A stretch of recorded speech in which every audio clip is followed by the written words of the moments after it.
Hello, everyone, and welcome to another edition of Mormon Stories Podcast. I am one of your hosts for today, John DeLynn. Today, we are super excited to continue an emerging sort of little feature of Mormon Stories Podcast, which is the Mormon Stories Book Club. And for those of you who have been following, you will know that the book that we are covering today is When the Moon Turns to Blood, Lori Vallow, Chad Daybell, and A Story of Murder, Wild Faith, and End Times. And we are so fortunate to have with us today the author of this book, Leah Sottile, and we'll be introducing her in just a second. But I just want to welcome you all today. We are going to have many people joining us on YouTube and on the Facebook streams. We're going to do our best to incorporate your questions and your comments. We'll be announcing at the end as well what the next book is going to be, but I'm going to go ahead and say it. The next book that we hope to cover is Conspiracy: Why the Rational Believe the Irrational by Michael Shermer, and I'll have a visual ready for that next time. But we're hoping to cover a book that's at least directly, if not indirectly, closely related to Mormonism and the progressive and post-Mormon experience, and the Orthodox Mormon experience, and the ultra-Orthodox Mormon experience. But we'll be talking more about that. But please go ahead right now.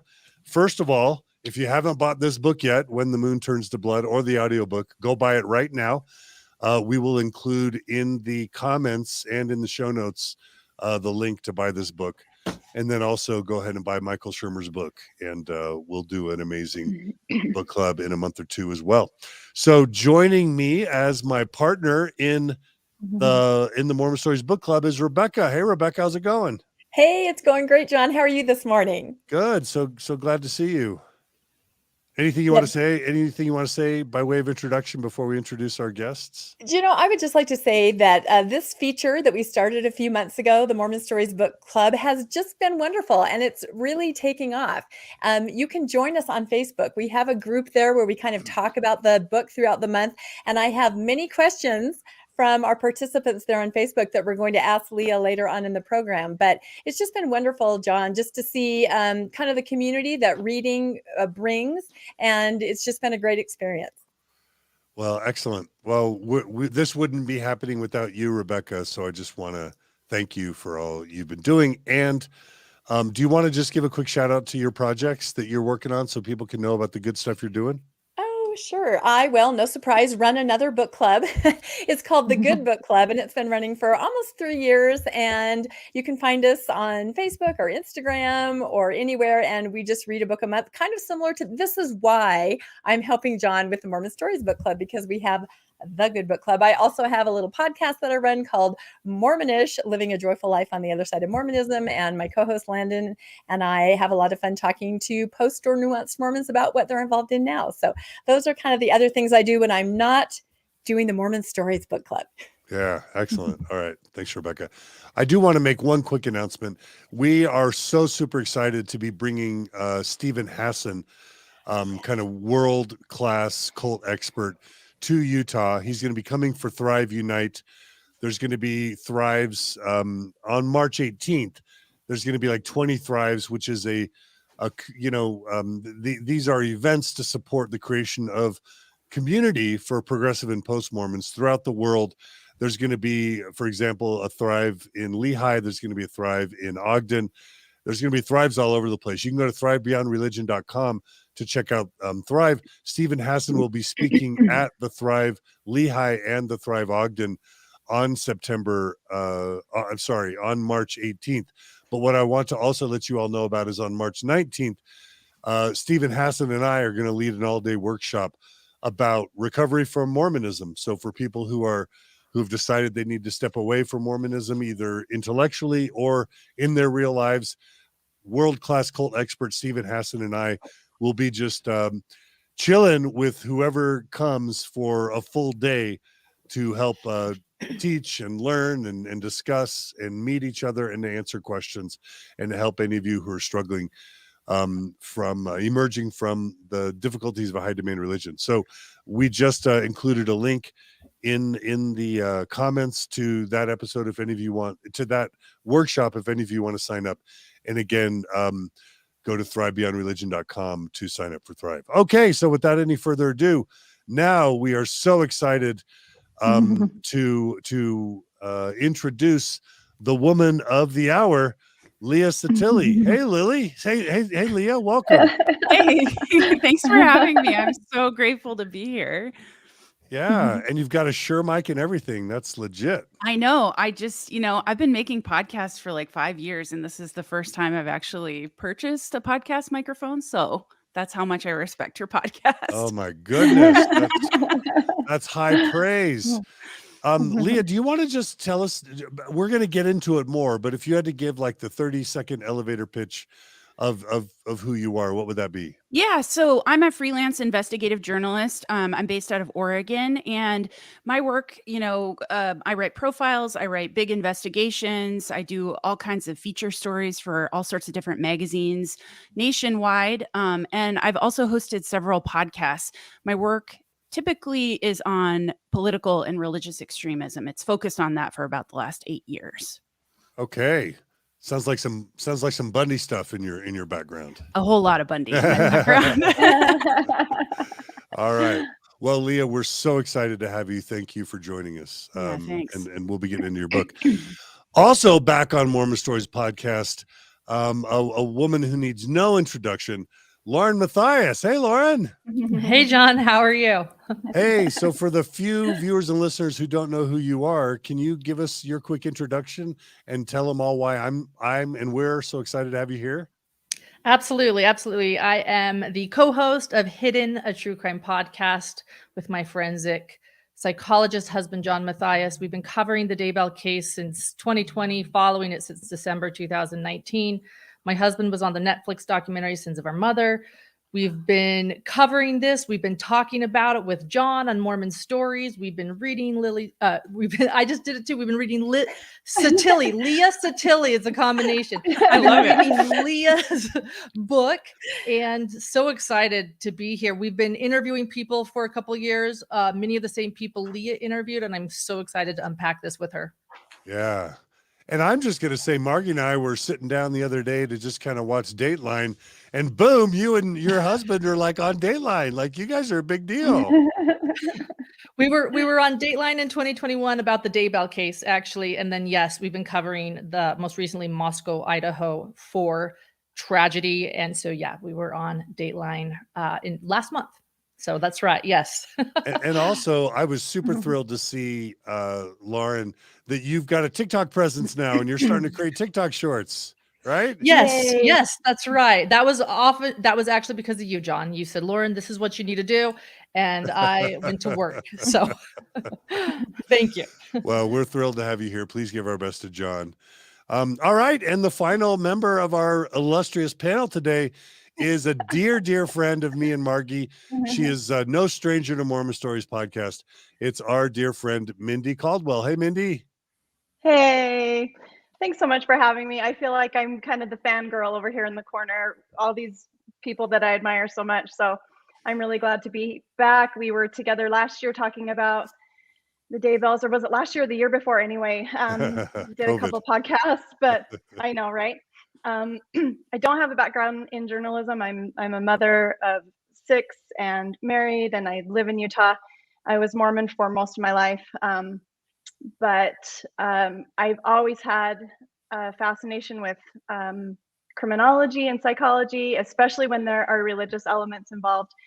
And I also have like firsthand knowledge of the kind of the extreme LDS prepper movement, and so this this case drew my attention in very quickly, and I've been following it from the beginning. So I really enjoyed Leah's book, and I'm excited to be here to talk about it today. So and thanks Mindy, for having me.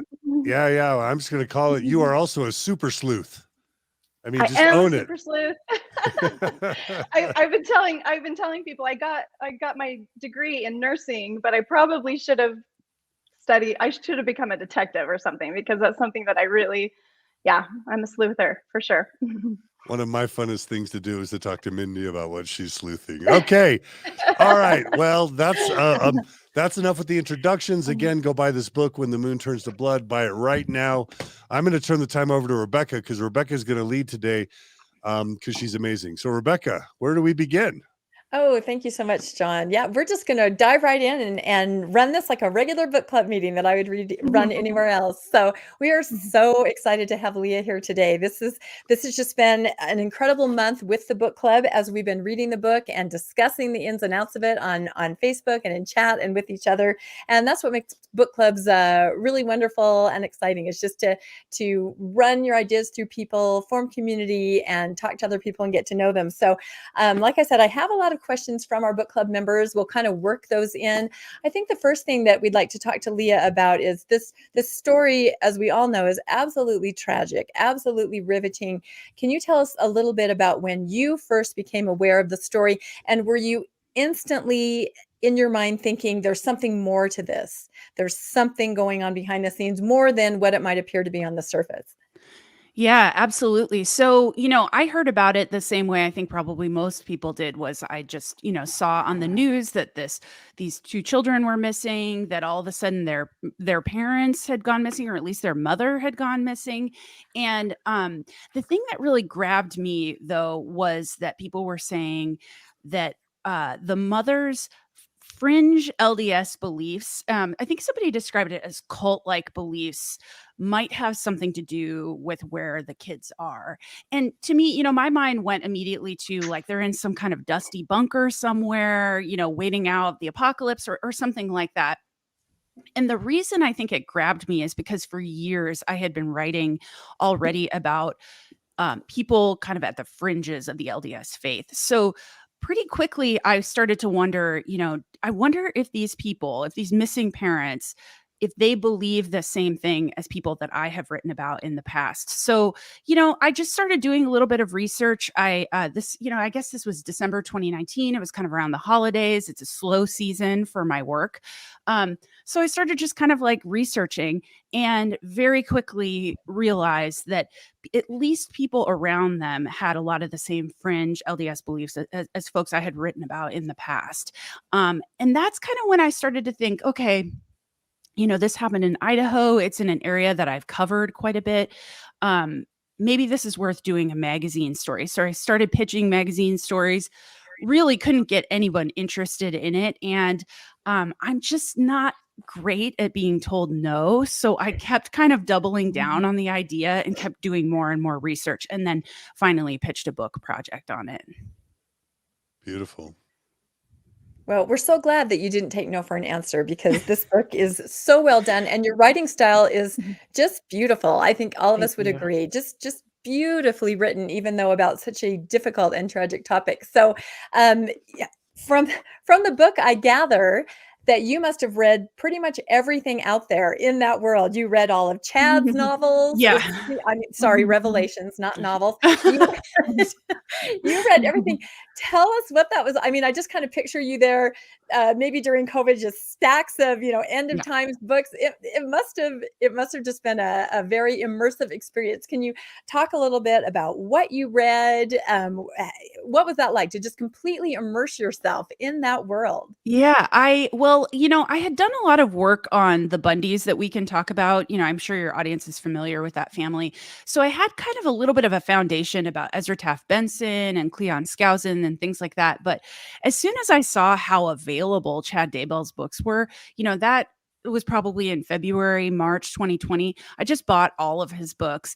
And it's kind of funny because when everyone else was sort of like baking sourdough bread and, taking on these like nice hobbies, I was reading Chad Daybell's books. And there was something about them that was just felt, I don't know, they were kind of like trashy, but also like really easy to read. And I just would like blow through 2 of them in a day. And I wish I should have gotten out a copy. I don't know where they are now, but I use tape flags for, things I think are interesting in the text. And they were just filled with these colored tape flags. I had all these notepads kind of cross-referencing the themes.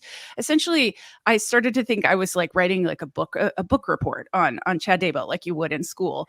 And I was trying to just tease out how he changed as a writer as his books came out, but also what he was talking about. And, very quickly, I think probably the very first book that I read, I don't think I read them in order, but the very first book that I read, he was talking about a lot of really common conspiracy theories that are big in the far right. A lot of things I had heard before. So it was like, okay, this is proof that at least this man is very excited about some of these end times, anti-government, different conspiracy theory ideas that I've been writing about for a while. So yeah, I was, laying in a hammock on my porch, drinking iced tea and reading Chad Daybell books. It was a weird way to spend the pandemic, but I'm not normal, I guess. Really quickly, Leah, do you want to jump back and talk to us about more about Bunkerville and the Bundys Yeah, sure. and whatever it is that kind of led to this, just so that we can kind of follow that chronology a little bit? Yeah, sure. So, sometimes I think it's important for people to know that when I started in journalism 20 years ago this year, I started as a music journalist. So I wrote about bands, I wrote about punk rock, and I would jump in vans and, go on tours and things like that. And my career quickly evolved into writing about people living on the fringes of society. So, I've written about wrestling groups, I've written about Elvis impersonators, I've written about all kinds of different kind of funky characters. And it was in the last 10 years that I started writing more about how the fringes of politics were kind of becoming more mainstream. This is a topic everyone understands. What changed for me was in January 1st, 2016, a group of armed men led by Ammon Bundy took over the Malheur National Wildlife Refuge in Oregon, where I live. And it was, the biggest story in America for quite some time, that these armed people took over federal property for their ideas about, the federal government owning land, and all kinds of different ideas were sort of on display at the refuge. And being somebody that had an understanding of some of the ideas they were talking about, I started reporting on it. I was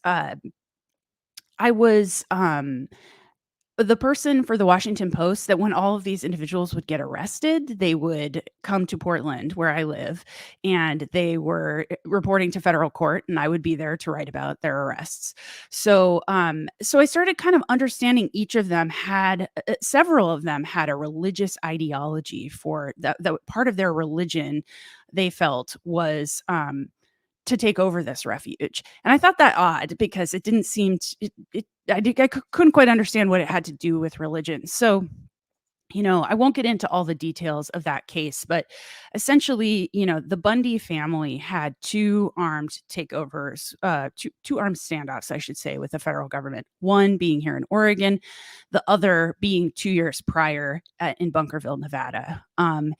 And I found that a lot of the reporting that had been done about those cases really kind of missed this religious element that the Bundys were talking about. So pretty much when everybody had moved on from that story, I decided to do more. I'm a freelance journalist. I have sort of more time and creativity in the stories that I work on. So this is all to say, it culminated in me doing a 2-season podcast called Bundyville. And a lot of that project is about the Bundy's religious beliefs. You hear in the first season of that, I go to Bundy Ranch. I interview Cliven Bundy and his oldest son, Ryan Bundy, about why religion caused them to sort of have these standoffs with the government. So that's kind of the foundation for When the Moon Turns to Blood, was that I had all this, years of research and reading and interviews with people who said, it is my LDS faith that makes me want to have standoffs with the government, to have conflicts with the government, to take up arms against the government. So I had that was kind of all the foundation that I was going into when I saw the Vallow Daybell case. It kind of pop up. I was thinking, is it possible that they could also be motivated to violence by their religious beliefs? So that's kind of how I got to it. I'm dying to know, like, for me, the most important part, the most crucial part of this book is just how much is it? How much are they Mormon? How much, how much were Chad Daybell and Lori Vallow influenced by their Mormon beliefs? How much is this just fringe, weird human psychology versus Mormonism? With the Bundys, did you arrive at any sort of conclusion regarding them? Yeah, I mean, I didn't grow up LDS, so it's hard for me to judge. But the thing that I talked at length with the Bundys about was their belief in the white horse prophecy. Do we need to talk about what that is, or do you Go think for it. listeners- Yeah, go for it. So the white horse prophecy originally was presented to me as like a Mormon urban legend that someone who was sort of in a close circle to Joseph Smith said after his death that Smith had revealed to him that something along the lines of, I can't believe I actually don't have it memorized at this point, but that in the future, the Constitution would hang by a thread as fine as silk fiber, and that it would be up to the white horse, aka the Mormon people, to save the Constitution. And like I said, it was presented to me as kind of this urban legend. In the first season of Bundyville, you hear me talk to Ryan Bundy quite a bit about the language that he's using in interviews with the media is that, well, the Constitution is hanging by a thread. And I sort of asked him, that's the white horse prophecy, right? And he said, yep, absolutely. And I said, well, that's not accepted Mormon doctrine, right? That's not accepted by the church, because the church has been very clear. Smith didn't say it. It's not considered to be, prophecy in any way. But I talked to them at length about their belief in it. After I finished that project, in that first season of Bundyville, I sort of characterized the white horse prophecy. This is fringe. Not a lot of people believe it. This is this weird thing that the Bundys are into. After that came out, I heard from a ton of people, specifically in the Mountain West states, Idaho, Utah, Arizona, who said, oh, no. The white horse prophecy is way more mainstream than you think.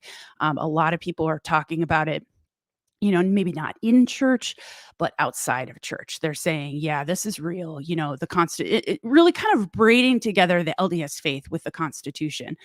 So, pretty early on in my reporting on Vallow and Daybell, I saw that Lori's father had written a book about his ideas about the IRS and not paying taxes. And he started using the language of the white horse prophecy. And so I said, okay, that's what that is. So, is that Mormonism? I don't think I'm a person to judge that, but I do know that there are a lot more people who find the white horse prophecy to be very exciting than I initially thought. I'm curious what Rebecca and Mindy would say, or even Lauren, about how Mormon the white horse prophecy is to them. Anyone want to jump in? It's very Mormon. Lauren? I mean, I thought it was incredible that you started with the white horse prophecy. I just want to applaud you, Leah, for the beginning of your book and how you brought up so many players in this. It was so clear you did your research. And when you went into the white horse prophecy, not only did you bring it up, you also brought it up as an urban legend. You discussed the prophets who came that debunked it. You discussed how it still plays a part in the culture, how prominent it is among patriotism in East Idaho. I feel like you did a better job explaining the background and origins of the faith and the patriotism that's specific to East Idaho than anyone I did. And as far as the white horse prophecy goes, yeah, I don't know if you could get more Mormon than that. So you did a great job explaining that. Excellent. I don't have much really- to add to that other. Oh, I'm sorry. Go ahead. No, Mindy. go ahead, Mindy. Go ahead. I was gonna say I didn't know that much about specifically the white horse prophecy, but growing up Mormon, I did hear that phrase, "The Constitution will hang by a thread," many, many, many times. I don't know if that's just my upbringing or if that's something that a lot of LDS people grow up hearing, but it was definitely part of my Mormon experience growing up, was hearing that phrase over and over. Yeah. I'll just say really quickly, I don't know if you know this, Leah, but I'm literally a cousin to Ezra Taft Benson. Like I did not know I that. think my grandma and Ezra Taft Benson were like first cousins. But I grew up very orthodox Mormon, and the White Horse Prophecy and this promise about the Constitution hanging by a thread was absolutely an integral part of my Mormon upbringing, for whatever that's worth. Rebecca, what were you going to say? Oh, I was going to say, I'm with you, John. I was also raised in a very orthodox way. The book Naked Communist was on my dad's bookshelf. I was always fascinated because I had the word knit in it, and I didn't know if that was appropriate. But yeah, I was really amazed at your ability to really synthesize what it was like growing up in the 60s, 70s, 80s in the church, and Ezra Taft Benson and his influence, because that was very real. Almost everyone I knew in my parents' circle, they just believed all that. They were part of the Birch Society. I don't think my parents were quite the extreme preppers that maybe it sounds Mindy's were, but definitely the food storage and the belief in everything that Ezra Benson said and all of that ideology. So I'm impressed that you were able to sort of wrap your head around all of that. What other research did you do to understand just that mindset and the psychology of that era that really was pivotal in events that, as we have seen, happen today? Well, I think, we have the Bundys to thank a little bit for some of the research that I did for this book, because I interviewed, Cliven and Ryan Bundy for, collectively probably 5 or 6 hours. I talked to them a lot about their religious beliefs. And then I talked to a lot of the people who were present at the Bunkerville standoff in 2014, at the Malheur Wildlife Refuge in 2016. And then I covered both federal trials involving the family in Oregon and in Nevada. And so, I was at the courthouse for hours and hours talking to people around the Bundys, family members, and, some of people who consider themselves followers of the Bundys. So, I had all this research that I had done that helped me understand, this idea of why someone's faith would lead them to, these kind of really extreme ends, taking arms up against the government, committing violence, that they felt was justified and things like that. I also lived in Eastern Washington for a really long time. I started as a reporter there. And our coverage area was North Idaho, into Eastern Montana, and all the way down to Moscow, which, like Lauren is really familiar with. And so that's a really conservative area of Washington State. And so I had kind of a sense of that, I think the Western United States gets a lot of attention for the things that happen in Seattle and Portland and San Francisco. But I got really excited about covering the rest of the West, these places kind of that had different cultures and belief systems and things like that. So this is all to say, I felt like all of this was kind of aggregated into the research that I did for the book. But then, I was interviewing people who had been studying Ezra Taft Benson for years. I read a ton about Cleon Skousen and did lots of interviews around his, Center for the Constitutional Studies. A lot of, I feel like it's funny because as a freelance journalist, I get to kind of choose what I want to work on. And this is what I've chosen to work on for a lot of years. And I think it's because, as a kid, I had lots of Mormon friends, and it was never something that I saw as fringe until I met the Bundys. And so I think that, at the beginning of the book, I dedicated to believers. And I think the reason that I did that was that I find that when people manipulate other people's religious beliefs, I find that to be terrible. And I understand what it means to be a faithful person. So I wanted to really kind of draw some hard lines, I guess, of like, what is faith and what is like a manipulation of the faith. So that's where the book gets into all this stuff about cults and, the book of Revelations, the way that's twisted and manipulated to control people and things like that. Really quickly, if it's okay, I want to give a shout out to my dear friend, Matt Harris. He wrote an amazing book on Ezra Taft Benson. We've had him on Mormon Stories podcast. Maven just reminded me of this. We'll include a link in the show notes, both to that book and to that interview, because Matt's work is brilliant. And I'm seeing you nod your head, Leah. Is that, yeah? Did you Matt has been an unbelievable resource for me for years. Kind of one of those people that I'm like, hey, Matt, I got an idea. So we get on the phone and talk. But He's yeah, so his fun. books Yeah. were, I could not have understood Ezra Taft Benson if not for his insane research. Yeah. Matt's amazing. All right, Rebecca, what do you got next? So that's interesting. You would say Eastern Washington. That is where I grew up. So Oh, no way. Where yeah, at? the Tri-Cities. So Okay, there very might be something familiar. to it. Yeah, very familiar. So yeah, and my parents, Galsonites and Bensonites and all of that. So the one thing that I didn't realize reading your book was Lori Vallow's family, the Cox, or is it, sorry, the Cox, there's so many Mhm. names, their background. I didn't realize that they also, in California, I have relatives back in that same era who were involved in that kind of freeman, sovereign, going to court, fighting the government. I have a relative who spent time in jail because of, he declared himself sovereign and Wow. his own bank. Sounds familiar, right, to Mormons? So that is something I don't know if everybody realized, that Lori's background, I always thought it was Chad, that she kind of entered Chad's world. Not true. Lori had a background like that. Maybe you can talk a little bit about that, because I found that fascinating and I was not aware. Yeah, I have to say I think the art of making long journalism is coming up with a lot of theories and then disproving them. And so one of my earliest theories was, I was seeing so much about Lori this, Lori that, she was all over the news and stuff. And I also saw that most of the reporting was being done by men. And I wondered, is there something more here? I know Mormonism can be a really patriarchal religion. Does this woman have the power that people think that she does? So that's why I really dove into Daybell first and really tried to understand his, there was so much writing to look at. There was so much of his online presence and, videos and podcasts and things like that.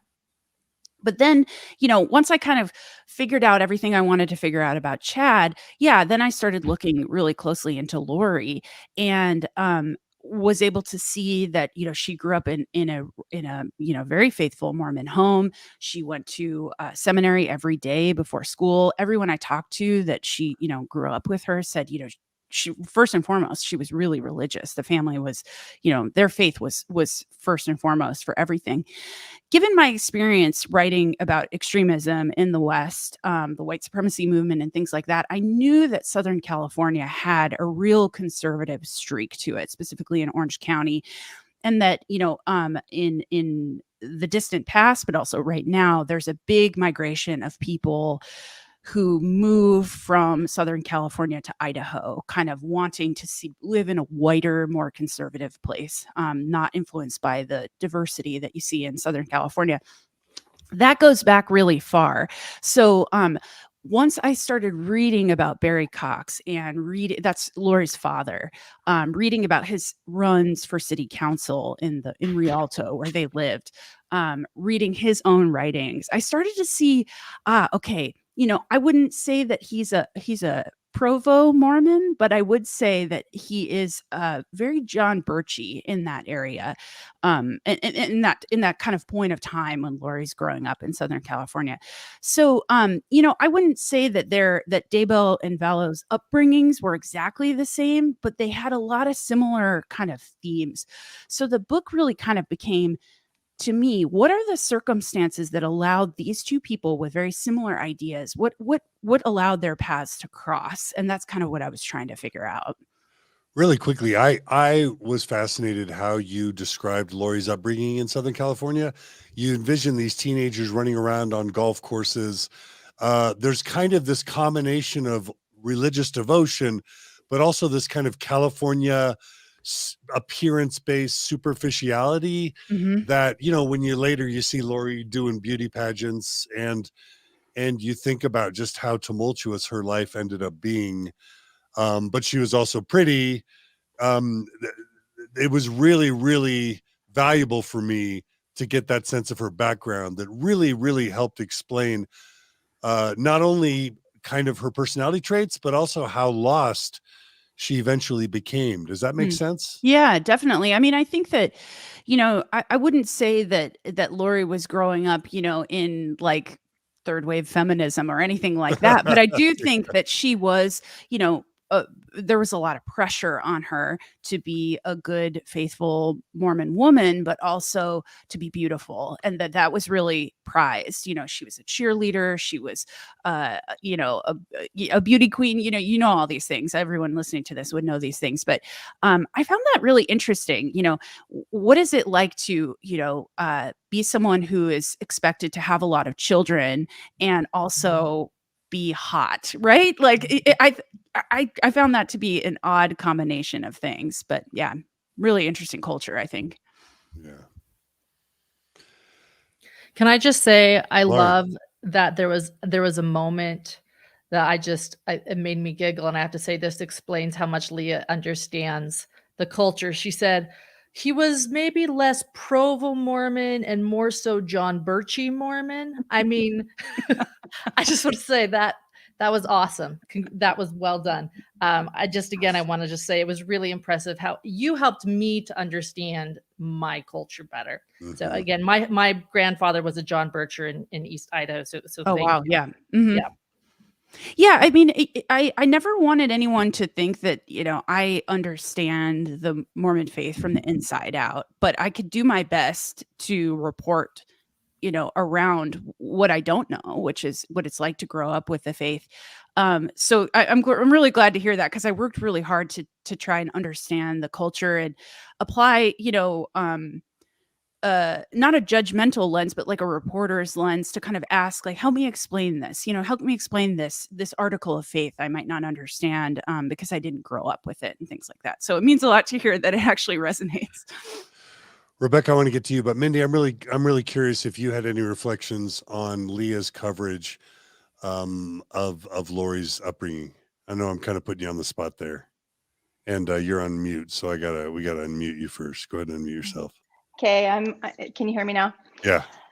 Yeah, I took some notes about that. I mean, we've all learned about kind of her upbringing if we've been following the case, and her dad and his kind of anti-government and his tax evasion problems. And one of the notes that I wrote was, Lori grew up swimming in waters of scriptural justification for being above the law. So I think that that was the culture that she grew up in, is that it seemed like her dad was always looking for ways to find reasons why he was above the law and didn't need to pay taxes, and he would always in his legal arguments would quote scriptures as to why he didn't feel like he needed to do, to obey all the laws of the land. So, and another poignant thing that I thought about, and Leah, I wanted to mention this to you, is when you mentioned that at the height of when the kids were missing, when JJ and Tylee were missing, and Kay and Larry Woodcock were doing everything they could to look for those kids and to spread the word. Lori's parents were silent, and they were still kind of enthralled in their legal battles, and I just think that just kind of shows the priority of the family. And so, yeah, I definitely think that Lori's upbringing certainly ripened her towards this type of kind of extreme kind of fringe thinking. Well, I want to get to you. That's brilliant, Mindy. I want to get to you, Rebecca. I just want to say that as I think about my own polygamous ancestry within Mormonism, well, if you go all the way back to Joseph Smith, again, for me, the question of this book, when the moon turns to blood, is how Mormon, what is this case? Is this situation?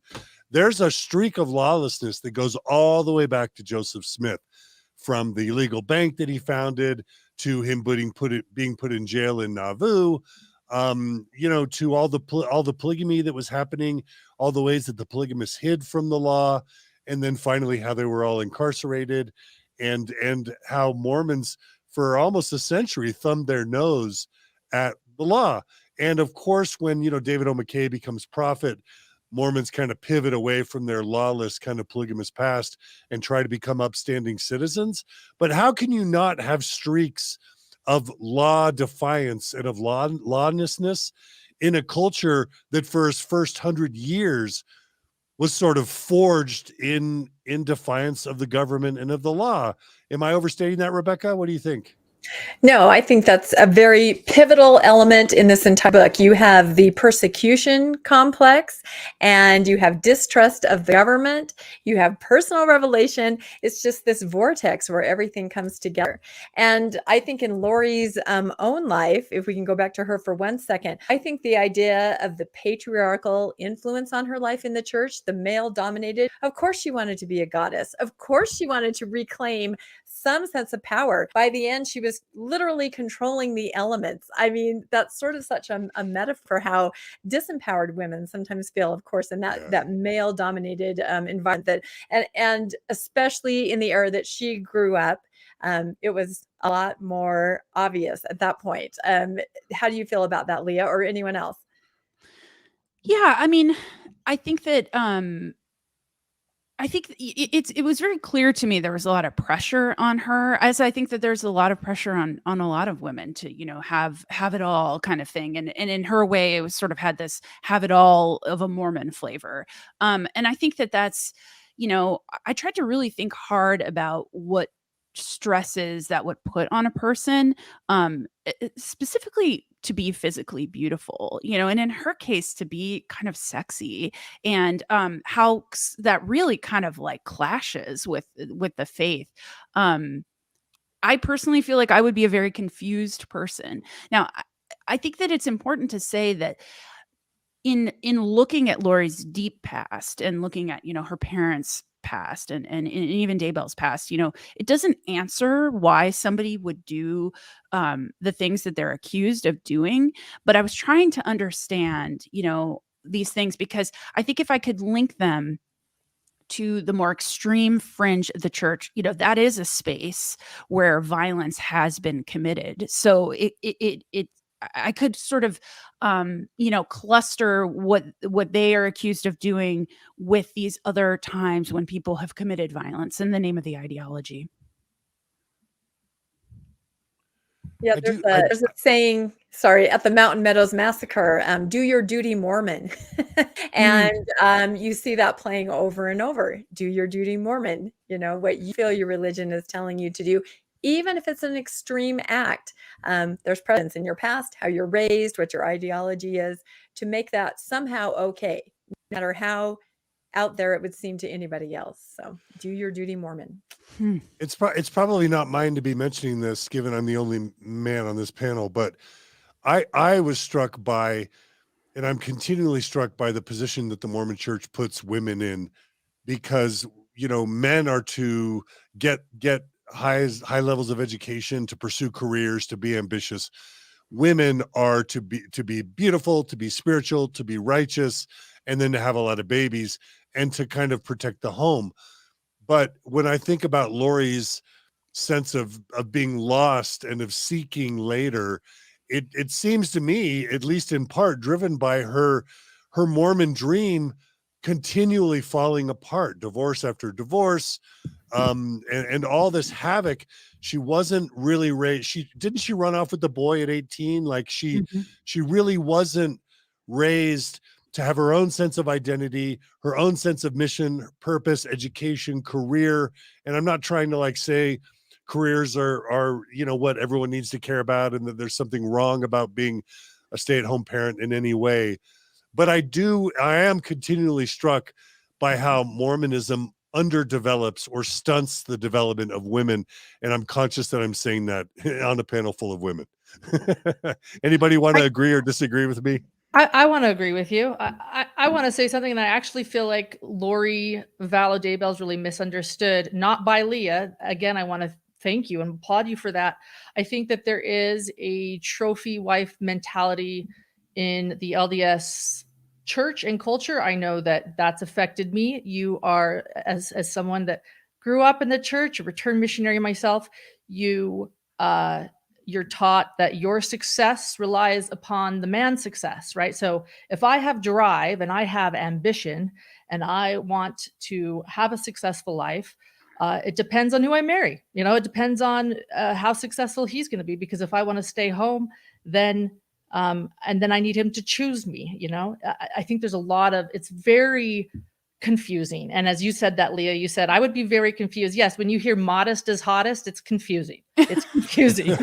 So, you're at one point, and it's true, like in high school, my mind would go from looks don't matter. What matters is how we feel, how God feels about us. And then you're also thinking, but I need to attract the best guy, a successful guy, a kind guy, a smart guy.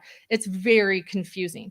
And so I think that one thing I've seen when it comes to Lori Vallow Daybell that maybe LDS women understand a little bit more than the outside world, but you understood it, Leah, was that a lot of people see her as this Black widow and this very, very materialistic woman who just used her looks to pull men in. And I'm not saying she didn't manipulate with her look. She absolutely did. She understood she was beautiful and she used that. But I actually see her as someone that was following what she was supposed to do. She was supposed to be beautiful. She was supposed to marry a righteous LDS man. She was supposed to be this picture perfect woman. And as you said, even at the Wheel of Fortune moment where she said, what makes me happy is being the best wife, the best mother, the best homemaker, thus I'm a ticking time bomb. I think that she's very misunderstood that way, that I think her beauty and her physique had to do a lot with expectations in the Mormon culture. And then I also want to say that when I've talked to some people that have known her, including people very close to her, best friends, and relatives, they said that she had body dysmorphia, that she was actually very insecure about her looks, that she covered herself up. So I think this idea that she knew just how beautiful she was is also, I think, overestimated. I think she was striving to be something. She was striving for perfection that we learn from the LDS culture. Well said, Lauren. Thank you. And then I think you see that she meets Chad, who tells her she's a goddess, tells her that she needs to be married to Moroni. I mean, she's not only beautiful, she's important, she's powerful. I mean, that's like a drug. Maybe talk a little bit about just with that connection with Chad, the appeal, the things that he could give her that maybe she was lacking, that made him extremely appealing. And also, before you answer that, Leah, also, I loved hearing about Chad's background with the cemetery and with Tammy. So weave that in too, if you can, with all this publishing stuff beforehand. I just think that's fascinating. Yeah, I mean, I find Chad's background to be super interesting. He just there's so much of Chad that's like he's very researchable in the way that Lori was a little bit more of a challenge. But yeah, Chad, grew up in Springville. He went to BYU. He was sort of as Mormon, I feel like, as you could possibly be. He went on mission early. His brother told me he'd read the Bible like something, I can't remember now. It's in the book, but it's like 5 times, and that he'd read the Book of Mormon just as many, and really, really devout, and got married to a woman named Tammy, also from Springville. They had kids. Everything was just going on that real normal route, I think.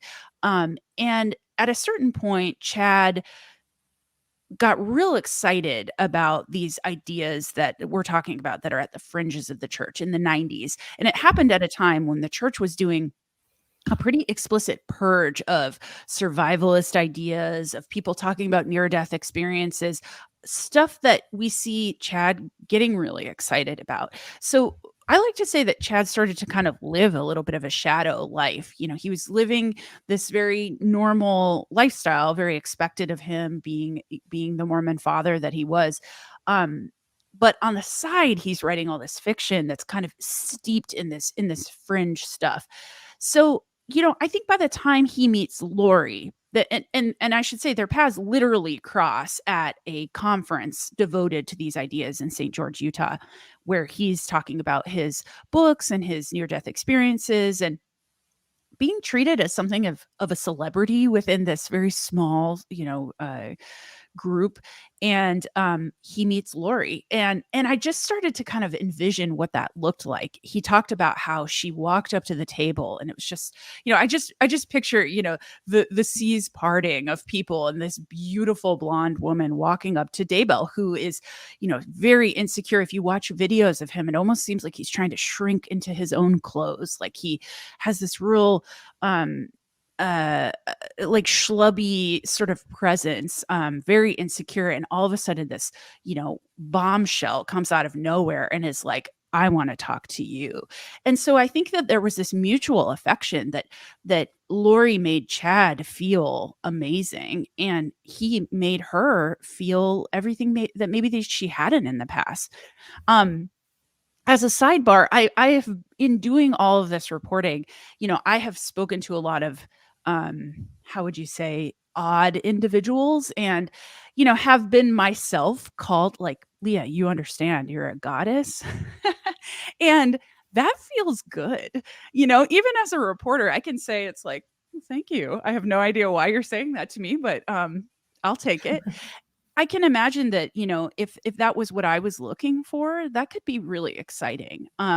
So of course, I think Lori also, if you look at her background, there's a real need for not only beauty and money, but stature and prominence. And Chad did have a sense of prominence within this, prepper near-death experience, circles. So really they found in each other what they both been looking for, I think.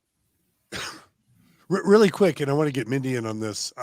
I wondered wasn't there a point in the book you brought out, Leah, where Chad's books were no longer sold at Deseret Book? There was some sort of breaking point. I wondered how significant that was in Chad's. You talked about kind of a shadow life. Whether, I was excommunicated by the Mormon Church. I know what it's like to feel a sense of rejection by a church that you loved. I'm wondering if you see that as a pivotal moment as well. I also don't want to lose Julie Rowe's involvement in all of this, and also some of those other NDE books. You do a really good job of covering that. I was aware of Julie Rowe phenomena as it was happening on Mormon Stories podcast, and it was almost like Julie Rowe prepared a way for Lori Vallow, but anyway, and then we'll come to Minnie just for a sec. Yeah. So at a certain point, I'm, it's been a couple years since I wrote the book, so a lot of the dates have sort of faded into the background of my mind. But at a certain point, Chad published a book where there was a scene where an angel drop kicks someone through a wall. I don't know that explicitly violates any kind of, Mormon anti-drop kicking, ideas, but it was seen as a scene of violence, and for that reason, Deseret Book removed it from their shelves. I think reading between the lines, you can see in some of the statements that were made by Deseret Book that they were trying to make sure that they weren't carrying things with fringe ideas. And I started to wonder, maybe it was less about the drop kicking scene and more about some of the other ideas in the book that they didn't want to maybe completely divorce themselves from, as to exclude some customers, but could say, this is a scene of violence.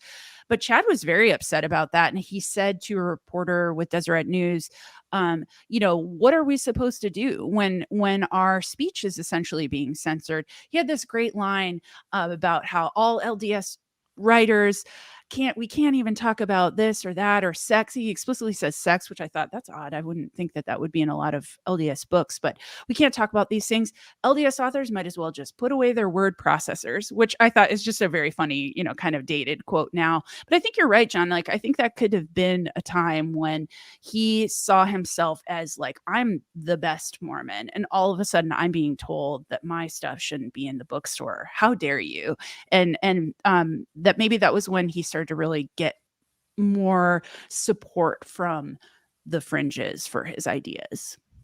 Yeah. Mindy, I don't know if it's fair to say that at times I've detected I don't know if you've come down more on the side of Lori being the victim or Chad, but I'm curious if you have any reflections on Chad. Oh, I think Chad is, I feel like I've known a lot of guys like Chad in my upbringing in the church. I think that, men and women each have their different problems that they deal with growing up in the LDS Church. But I do think that Chad felt from a very young age that he was special, that he'd had these spiritual experiences that set him apart. I think he took great pride in feeling, in reading the scriptures multiple times, and in Leah's book, she mentions, I think she mentioned this previously today, but that he'd read the Book of Mormon like 18 times or something before he went on his mission, which is unusual, to read it that many times. And he would go on drives with his buddy, and they would call themselves like scriptural nerds. And so I think he just had a really high opinion of himself and his spirituality. And then I think as he became an adult, he wasn't maybe getting the recognition for that spiritual prowess that he perceived himself to have, in the form of, big callings in the church, which I think a lot of times people think that goes hand in hand.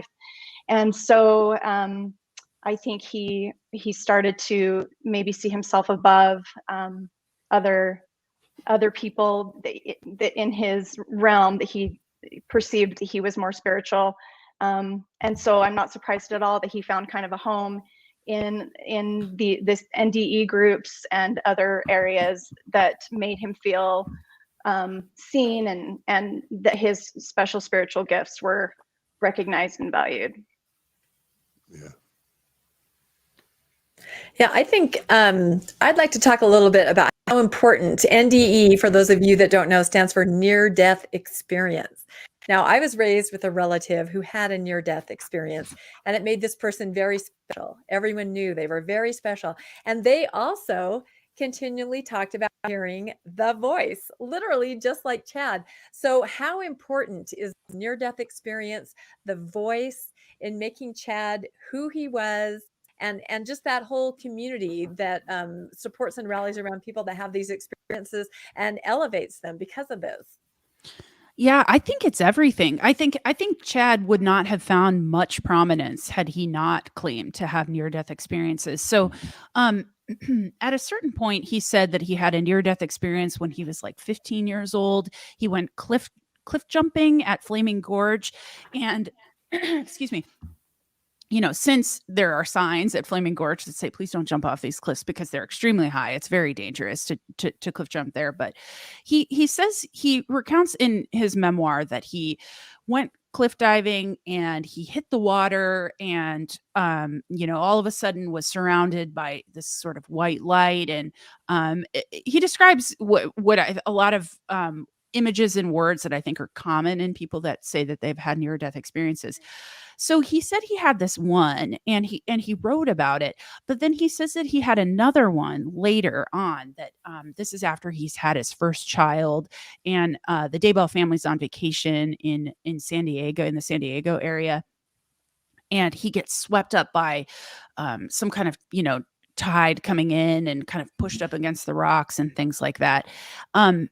And he writes about how when that happens, he's sort of, essentially it sounds like he's drowning, and he sees his ancestors. He sees like his grandfather and his great grandfather and some other people who come and say, it's kind of not your time to go, but if you take the knowledge we're giving you, you can continue living, or something to that effect. Those are really important to him, building this kind of mythology, I think, around himself as not just a great Mormon, but a great Mormon who also has seen beyond the veil and has access to the spiritual realm, and who can speak to his ancestors and sort of brings back this wisdom from beyond.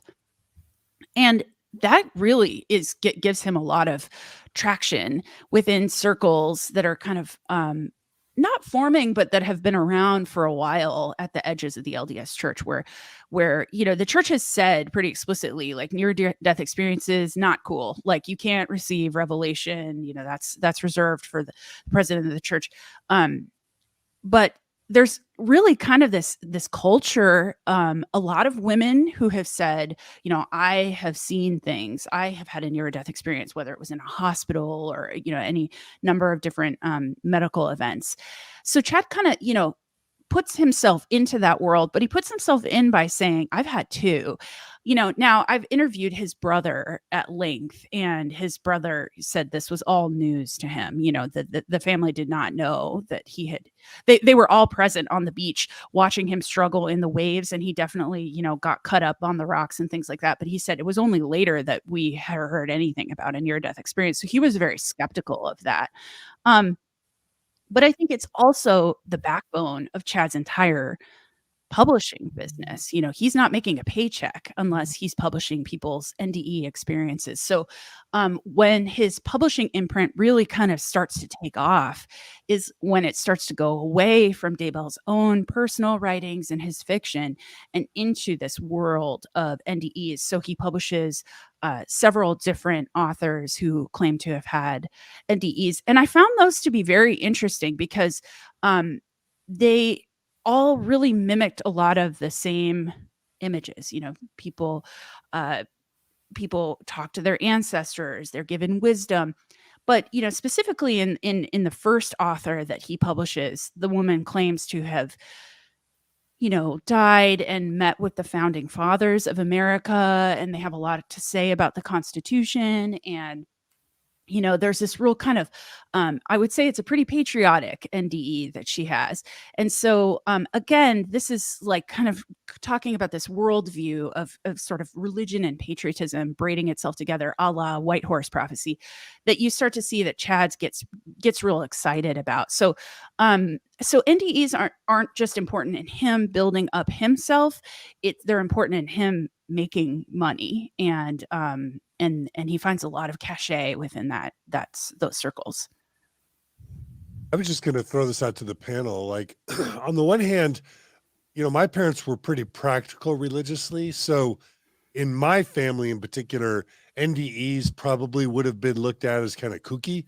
But I lived in Utah long enough to know that in many, many families, number one, NDEs are a big deal. I get contacted monthly by somebody telling me I should cover NDEs more on the podcast. I've always been afraid to. One area where I'll tell you, Leah, my experience was very different than how you characterized is I was taught that the prophets of the church receive revelation for the prophets. Sorry, the prophets of the church receive revelation for the church, but individuals are allowed to receive revelation for themselves, for their families, for their loved ones. There's the whole idea of the fatherly blessings of the children and the patriarchal kind of family blessings and spiritual gifts. My understanding is the belief in individual and family-based spiritual gifts and powers is very much alive in Mormonism and very much kind of a legacy of what Joseph Smith kind of brought to us. And I'm curious, Lauren, if any of you or if any of you guys have a comment about the prevalence of the belief in individual spiritual gifts within Mormon culture.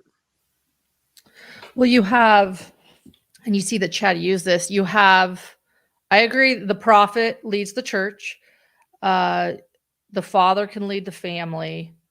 I mean, I'm a female growing up in the church, so I was taught that I could receive personal revelation for me and only me. But if you were, let's say, a Sunday school teacher, you could receive revelation for your class. But then you have positions like the patriarch, where they can receive revelations almost like fortune telling for most anyone that wants a patriarchal blessing. And I know that Leah wrote about that too, just how Chad took advantage of that. He talked about his patriarchal blessing and then decided to be a patriarch. You know, that's a whole other topic, but that's how I gather. I don't know what Mindy's experience was, but I think that's the church, the family, when you're ahead of something. Yeah. Others have a thought on that? Spiritual gifts in Mormonism? I think one thing that I thought was interesting, and I think, John, you're right there, that was definitely what I understood too, that the family, that the head of household can receive revelation. I think I write in the book that the way I understand it is when that revelation walks out the front door and starts publicizing itself and, you know, becoming a thing that somebody sells books off or makes money off, that's when it becomes problematic. So yeah, I absolutely think that's what I heard in my reporting. So keep it private. Do your spiritual gifts, but keep it private. You're nodding your head, Mindy. Oh, go ahead, Lauren. Oh, yeah. No, I just have a question, but if Mindy wants to go first, whatever works. Go ahead. It's fine. Okay. So before the Daybell case, I didn't know much about near-death experiences in the Mormon culture. I had not read a near-death experience book. I didn't know who Julie Rowe was. And so it's new to me and it's a part of my culture. But why is it that every person that has a near-death experience becomes a visionary that then sees all the destruction and fear? Like, I don't understand. Well, I think that that's a fascinating question that I That's had. a good question. Why do these near-death experiences always seem to look the same?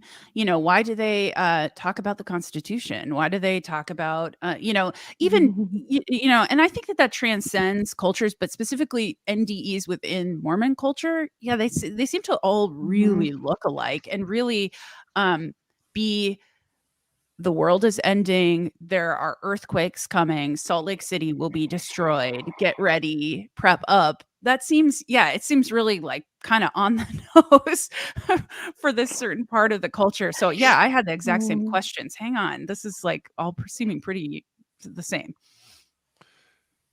I know just from a totally different realm, but I studied satanic ritual abuse panics in the 80s, 90s, and 2000s. It's almost like this idea of memes that Richard Dawkins kind of introduced. Once a meme enters the public consciousness with satanic ritual abuse, there was that original book that was like, and there's goats and there's sacrifices and there's blood and there's hoods and people in dark robes. It's almost like as soon as a meme hits the public consciousness, then it almost replicates itself. And so I don't know if it's some of those books that, what were some of those books that came out really early on that were really influential in the Mormon NDE world? With John Pontius, right? Yeah, there was Visions of Glory, Return from Whoa. Oh, wait, Tomorrow. Lauren's showing us. Yeah, go ahead. Go ahead, Mindy. Go ahead, Mindy. It's Visions of Glory. Yeah, that one I think has most recently been really popular. I wanted to say something really quick, John, if it's okay. Please. When Leah was talking about all of the NDEs being similar, in the book she mentions when Chad finally joins Avow, and I don't know if we'll even get to Avow, but that's another voice of warning. It's a website, where a lot of these like-minded folks will go on and talk about their dreams and visions, which are all very similar. And one of the things that struck me is Chad finally got on the forum and he received this warm welcome and everyone's like, oh, Chad's finally here. We've read all your books. And he talked about how he thought his books were or the posters told him how fun his books were. And he agreed. And he said, the series is filled with man-made plagues, earthquakes, floods, economic turmoil, and quite a few deaths of the spiritually unprepared, which we secretly cheer for as we think of our own haughty ward members. So I think, again, there you get kind of that sense of we are so much more prepared. It's very spiritually judging others, and I think that there's a lot of pride that these people take on, where they feel like they are just more extra righteous, but just for them to describe these horrific things that they are expecting and almost seem like they're hoping for is striking, to say the least. To describe them as fun is what I'm getting at. One of my dear friends, Nadine Hansen, writes, the Mormon NDEs that I know of have exactly nothing to do with political stuff. People see their loved ones on the other side who have died. Nadine, so happy you're joining us. Really quickly, anyone who's on Facebook or YouTube, please subscribe to these channels. Please hit the like button. Somebody else noticed, I think it was Jean, that we've got 600 watching and only 130 thumbs up. So everybody, if you can, like and comment and subscribe, and it'll help with the algorithms. All right, Rebecca, where do you want to go next? Yeah, that concept of we know more than you know, our revelations are more accurate than yours are, and then you butt up against that and then all hell breaks loose. So there's a concept that's very pivotal to this entire story that is not greatly known by a lot of people, and that is the concept of multiple mortalities or plural probations, or I think as you called it, Leah, the multiple probations. This is a very controversial subject. Do you want to talk a little bit about that and maybe explain to people what that is? Yeah, I don't know that I ever got a grasp on what actually, not to pivot away from an answer, but I'm curious if that's something that you all grew up with and heard before this book, because I'd never heard of it before, but that doesn't mean much because I didn't grow up LDS. I I didn't. can speak, and then anybody else. I can say this. I mean, there's this problem with the plan of salvation. Either the Christian form or the Mormon form.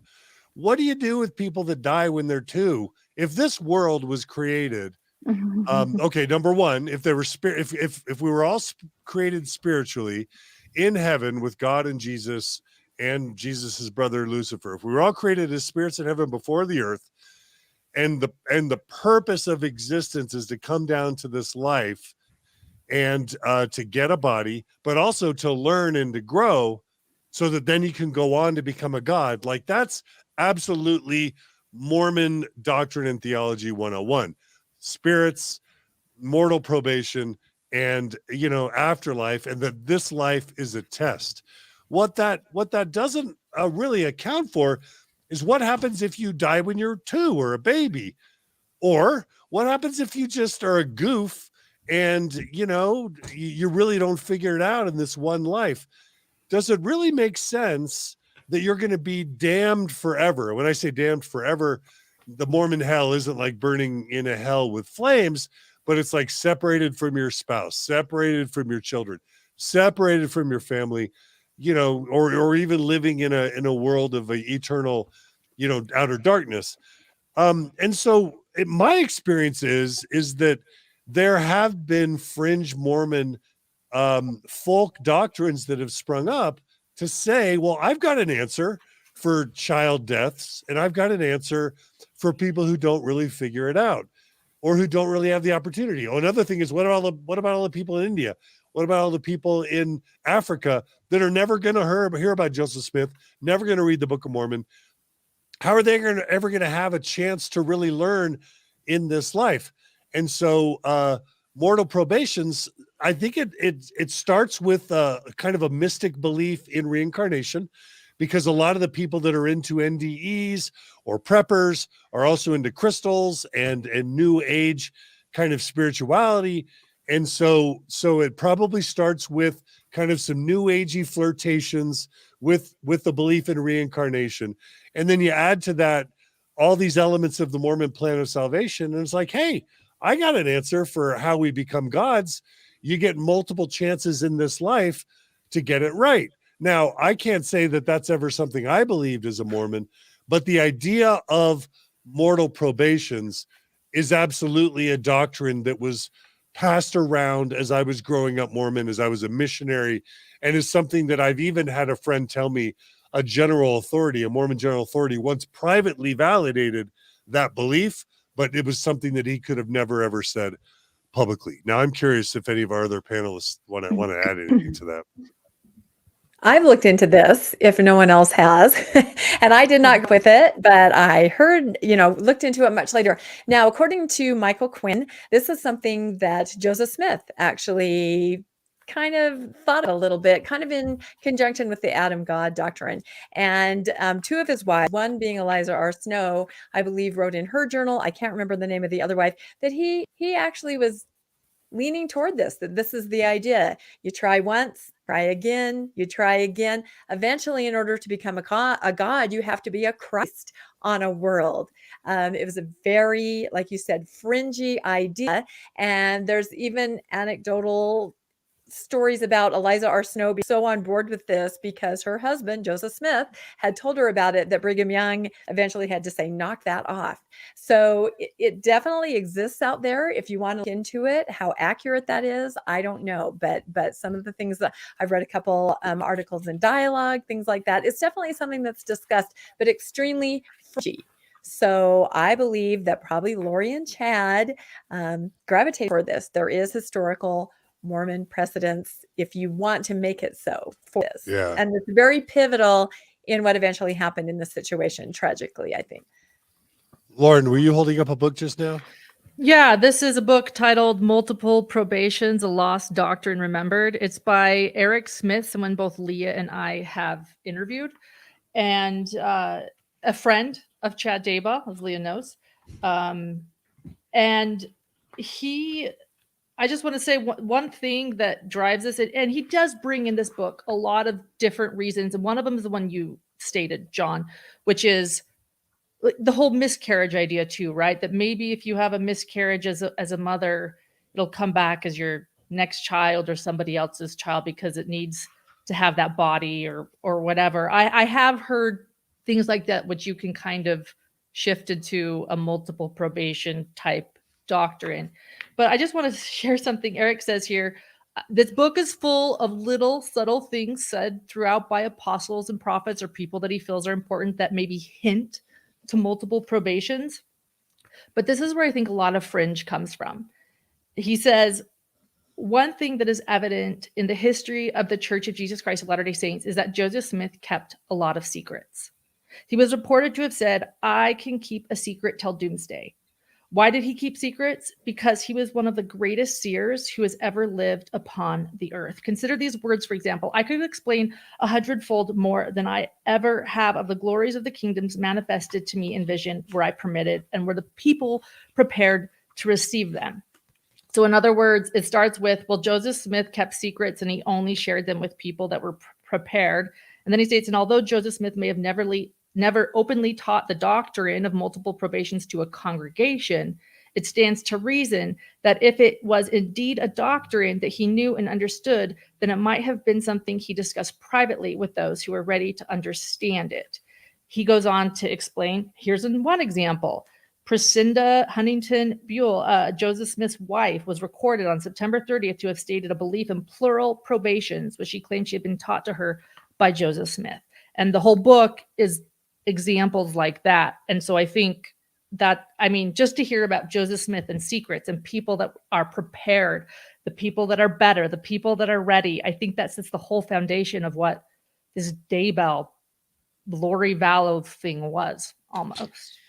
And I found it just to be so, somebody who didn't have any foundation for this. This was one of the most difficult things for me to try and understand, because the way that Chad and Lori sort of explain it, in it's particularly through Chad's own writings, is that Chad and Lori believe that they were married before, and that when they met again, they were still married, but they were both married to Tammy Daybell and to Charles Vallow at that time. And so I was very confused how they could justify that they were still together or that they were being reunited. And then, this idea of multiple probations also, I'm sure a lot of people are aware,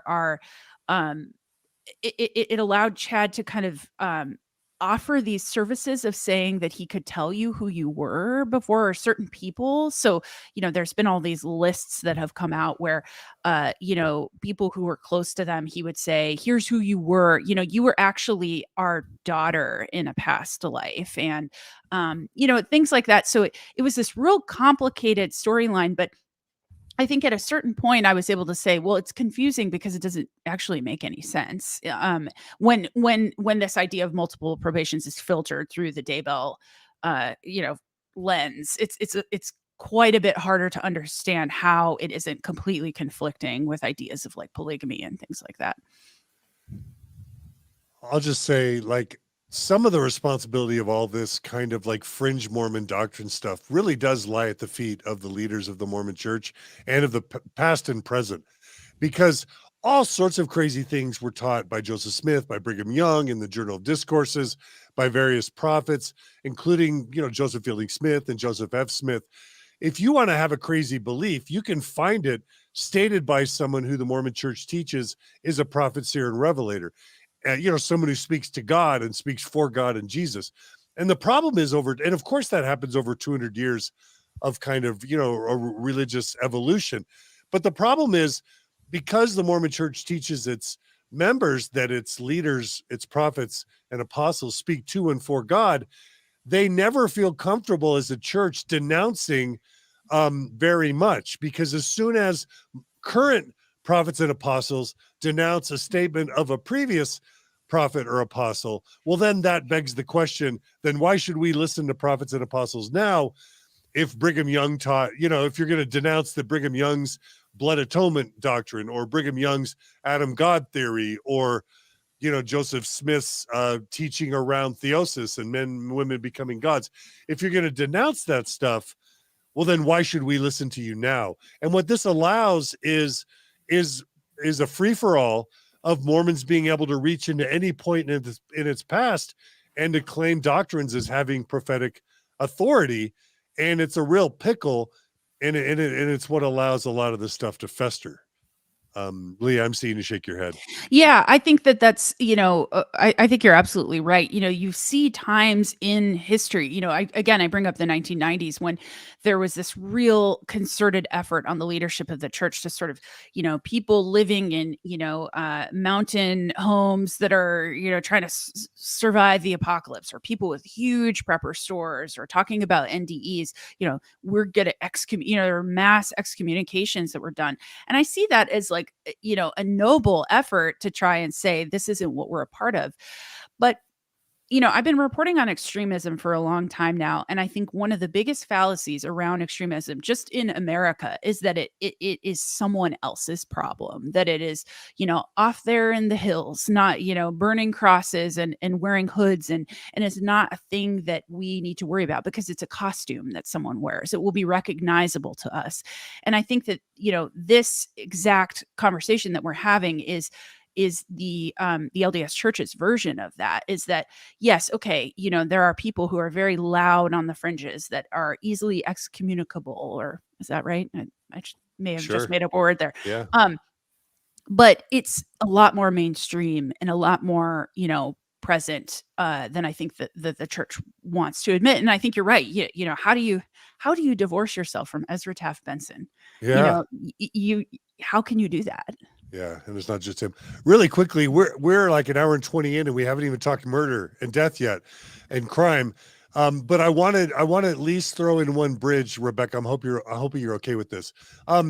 For me, one really important parallel that I got from this book, this gift of a book, Leah, When the Moon Turns to Blood. Again, we're here with Leah Sotile.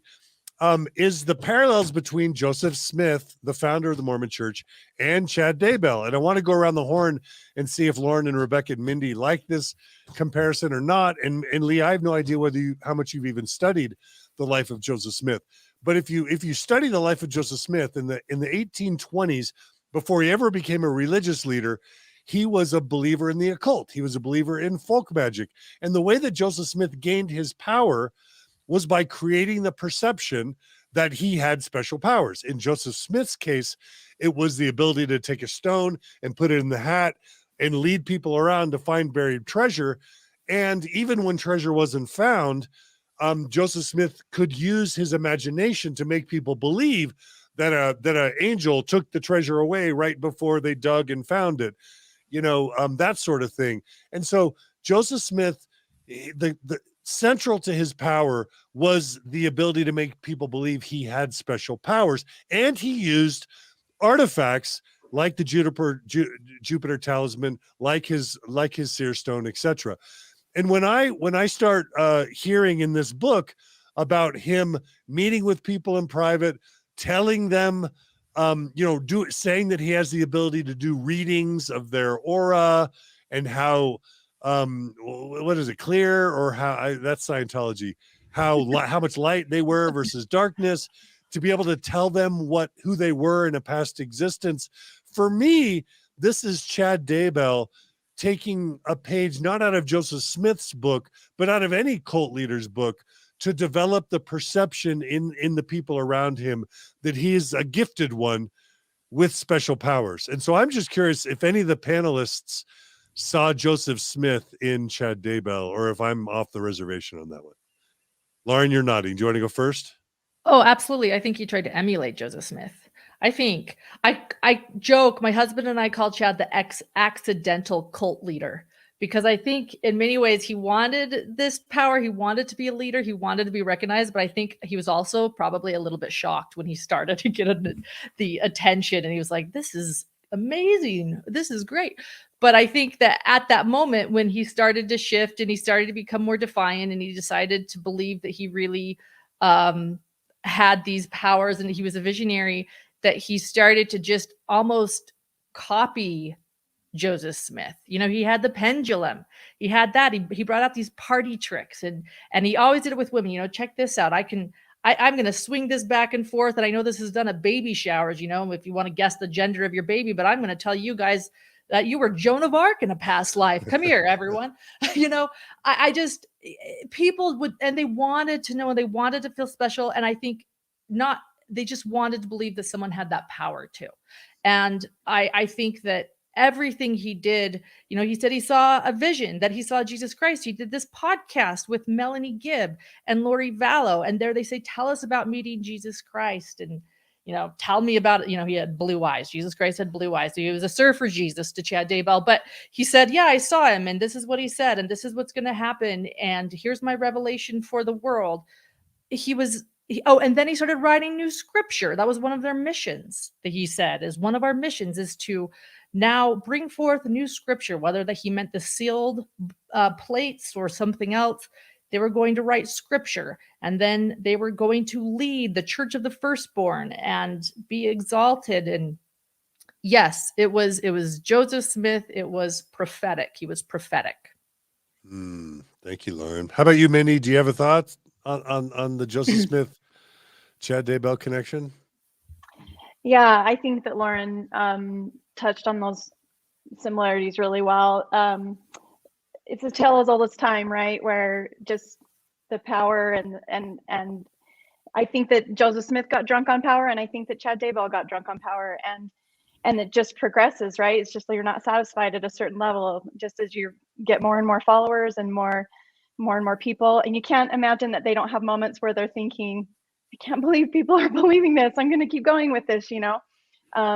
I think especially with Chad, I just think it was just probably mind-boggling to him at some points that he was having so much success with the things he was saying. And you could see the progression where it started out with his, you know, books, and then he had the near-death experiences, which he didn't claim to have earlier in his life, or he didn't at least share that with people. But when it became advantageous for him, as it's already been talked about today, where he can monetize that and get more attention for that, then he starts, you know, weaving those near-death experiences into his books and into his interactions with people.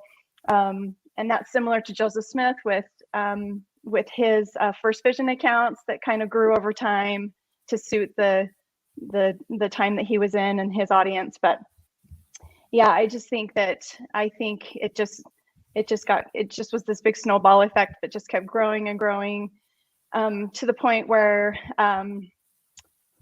just some of the stuff near the end with the Daybells, just with the light and the dark system and the ratings, and I mean, it was just so out there. And it's just I was just so surprised by how it progressed to where he had so much power and so many,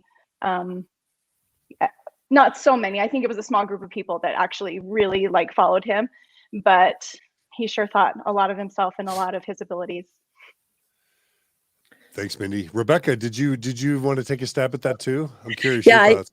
I think you're absolutely spot on. A lot of people don't realize Joseph Smith was young and doing his treasure digging and involved in folk magic, that a lot of people in the United States were unchurched, meaning they were not actually attending a formal church. So that worked very well then. People were impressed. They thought he was special. Then suddenly religion takes over, and now they're not special. Now they're looked at as that weird Smith family doing that strange stuff. So it very quickly morphs into religion, right? It's not a seer stone, it's a blessing. You know, you have all these parallels back and forth where he now becomes a religious leader, more power in religion. And I see that in Chad, just this ability to pivot and to absolutely give the people what they want, if you will. You know, whatever they're willing to accept, he's going to push it a little bit farther until tell exactly. By the end, he has a portal in his closet where he can visit the spirit world. He just was so, like you said, drunk on power that he was able to pivot and just feed into what people were feeding back to him, if that makes sense. And that was kind of how he thrived and grew and basically became a monster, which kind of leads us into the next part that we're going to talk about, unfortunately. Yeah. So I wonder, Leah, if maybe now we can talk about what happened. And now we have all this wonderful background for the last hour and a half that we've discussed. How does all that play into what happened?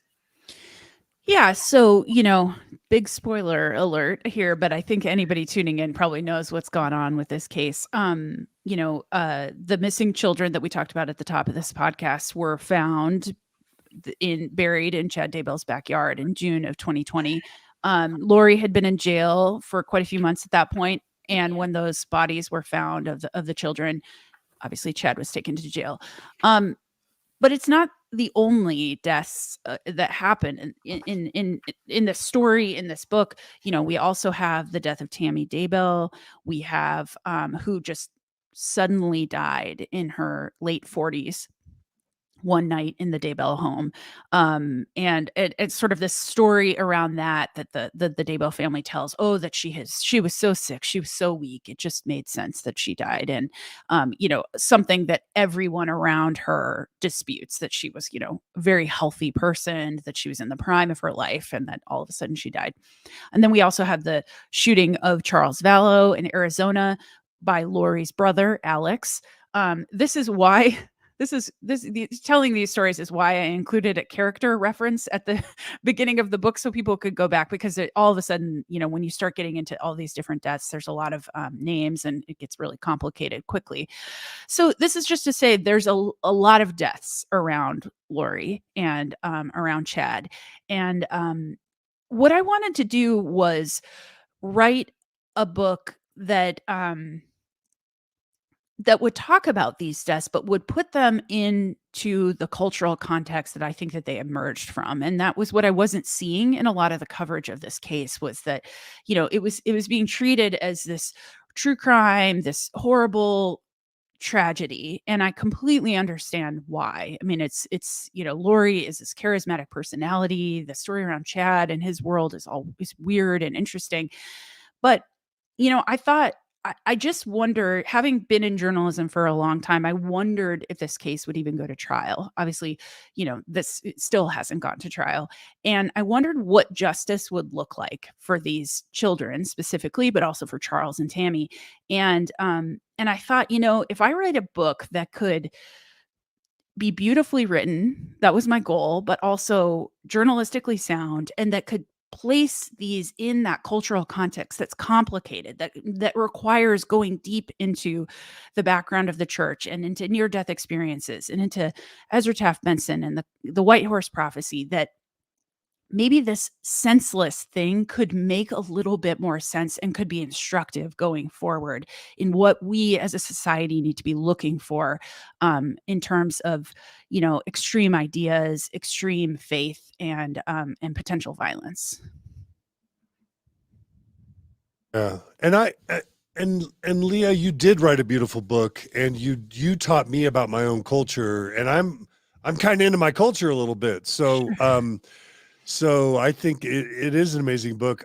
One of the big questions, the two big questions for me came out of this book are, how did it turn deadly? And then how Mormon can we blame the deaths and the murders? And what I we talked about, Mindy, you talked about Joe Smith getting drunk on power, and with religious leaders, it's so often sex, power, and money. One of the things we kind of didn't talk about is the sex, because as a mental health, someone with a psychology training, the midlife crisis is a thing. You're with your spouse for 10 or 15 or 20 years, things start to get boring. They start to get heavy, stale, or they start to have conflict for a lot of people, or people just start to question their own identity, who they are, why they're here. And so midlife crises are kind of real things. And then affairs are kind of real things. But then when you add to the fact, so you've got all the Chad meeting with all these women and all these people having these private meetings, clearly they're going to start being attracted to each other. And clearly affairs are wrong within a Mormon context. But then you've got the teaching of Joseph Smith, who believed in plural marriage. And then all of a sudden, one man having, sexual experiences with multiple women, it almost feels like that can get thrown on the table. But there's no world in which, extramarital affairs are going to be okay within an Orthodox Mormon standpoint. And so how do you square that circle once you start developing feelings, sexual feelings for other people? Well, polygamy helps maybe a bit of it. And maybe these multiple probations helps, explain why you feel so attracted to somebody. We must have been attracted in another world. But then there's the question of, how do I get rid of all these people that are currently in my life who are really inconvenient to the sex that I want to have with the people that I'm, having these little secret meetings with? And for me, it's kind of when the sex or the potential of sex and midlife crises and affairs start to enter into the equation, that people start naturally having visions about their spouses or maybe even their children dying. Now, Leah, this is where I'm just really throwing out my theories here. Tell me whether you think there's anything to that, or if you've got an alternative theory of like how this turns deadly. Yeah, I mean, I think it's hard for me to answer because I think, I'm thinking of the Alex Murdaugh case that we're seeing play out right now. It's like, why did violence have to happen? And that's, I think, for me as a journalist, it's not really something that I can answer. I think, Lauren and her husband have also talked a little bit more knowledgeably about this stuff because it's more in their expertise. But I think I think you're right that there was this attraction. But my question is there are channels you can go through to be with that person. You could get a divorce. You could, of course, that's a painful thing for people to go through, but it's not killing people, and that's where I think, when the moon turns to blood gets to a certain point in offering an explanation. And, I think for people who really want an answer, the book might be slightly unsatisfying for them because it just gets, I think, right up to the line of what we know. I think until this thing goes to trial and evidence is potentially revealed that says why they decided to commit violence, if they did, it's hard to answer. But we do see that there's, again, I make the comparison to the Alex Murdaugh case because there's just a family with a lot of dead people around them and that died tragically. And I think that's where it's just hard to know unless someone admits that they decided to do that. I mean, I it's not a normal way of thinking, I don't think, to say, well, I want to be with this person, so obviously I just need to kill a whole bunch of people. Like that's very difficult for me to understand. Yeah, I guess part of what influences me is as when I was getting my psychology training, I had a client come to me and tell me they saw a vision of their spouse dying. And this is totally unrelated to any of this Daybell stuff. And it just made me realize that if you believe in spirits, if you feel attraction to somebody that you can't explain, um, the possibility of your spouse having an imminent death. And I can also say over the years, I've met many, many, many, many Mormons where the husband receives a revelation that their wife is going to die. And that didn't mean that they killed them. But in one specific instance of a friend I have from another state, the mom just believed the revelation that the dad received. And she just lived her life anticipating that someday she was going to die soon because the patriarch of the home received that revelation. Wow. And it turned out that the dad was having an affair. So I've seen these ingredients come together in other circumstances that fell short of death, but it actually made some sense to me in my experiences within a Mormon paradigm. Yeah, I think one thing that hits me, this is sort of my last thought on this, is that, there's this selfishness when you believe that the world revolves around you, and that, getting something like a divorce allows for everyone to have a life and an equitable say in things. But, if Chad and Lori are the ones in charge of these deaths, again, they're just accused of it right now. I think that it does play into something we've been discussing, which is this sort of spiritual exceptionalism, that they believe that they were the center of the world, and that anything that got in the way of them leading the 144,000 or carrying out these beliefs that they thought that they had needed to be eliminated. And I find that to be, I think, that's with anybody who kills people around them or, their own family members. You have to believe in that you're the center of the world, I think, and that you could get away with those things to even want to do it in the first place. Yeah, that's great. Lauren, did you have comments on this? And then we'll go to Mindy and then Rebecca. Yeah. I couldn't help but quickly actually remember the interview you did, John, with the young woman that came from the prepper family. And it was a similar thing. She said it wasn't because of any affair, but that her dad had predicted that her mother was going to die. And I've heard this over and over again since reporting on the Daybell case. As far as the midlife crisis goes, this is Chad's book, One Foot in the Grave. Leah pointed out in her book, it's fascinating that Chad Daybell really almost dedicated every one of his books to his beloved eternal wife, Tammy. But here you hear one of his grave stories, Chad Daybell grave story is, one couple who would regularly come to the cemetery made me sick. They really sickened me. She and her boyfriend would visit his grave often, but usually their mourning turned into other passionate emotions. I would see her car down there and I'd purposely drive the backhoe near to snap them out of their passion. They eventually got married and I never saw them again in the cemetery. I guess the passion died, so to speak. So I think you can kind of maybe guess what Chad's long time marriage was like, or how he surmised marriage did to a relationship, the passion dying. But when it comes to multiple probations and going back to what we were talking about with multiple probations, the what I've uncovered is just multiple affairs. It seems like every person that believes in multiple probations ends up having an affair, or they were encouraged to have an affair. That someone tried to have an affair. I was married to you in a past life. The fact that Chad Daybell was able to say to Lori, "Oh, I know you from the past." He took a line from Saturday's Warrior. Let's talk about that. "Oh, you are familiar to me. You are someone I knew from the past. We were married." I've seen that smile somewhere before. Thank you. You've got it. Yeah. There you go. Thank you, John. It's mind-blowing to me that would even be a pickup line, But yes, I think you're right. The multiple probations often goes to this midlife crisis. Let's be righteous swingers, so to speak. Yeah. Mindy, did you have something you wanted to add to all this? Yeah, real quick. When Leah was saying that she had a hard time kind of understanding that, this whole part of the story was completely believable to me in a Mormon context. So I just found it so fascinating when, Chad and Tammy are in this long time marriage. Yes, he's dedicated all of his books to her, but they've been married, was it 29 years, maybe, I think, by the time she died, 20 or 29 years. They've been in a long marriage. And I found it very interesting that as soon as he started gaining more popularity, he started going to these conferences, speaking primarily to women.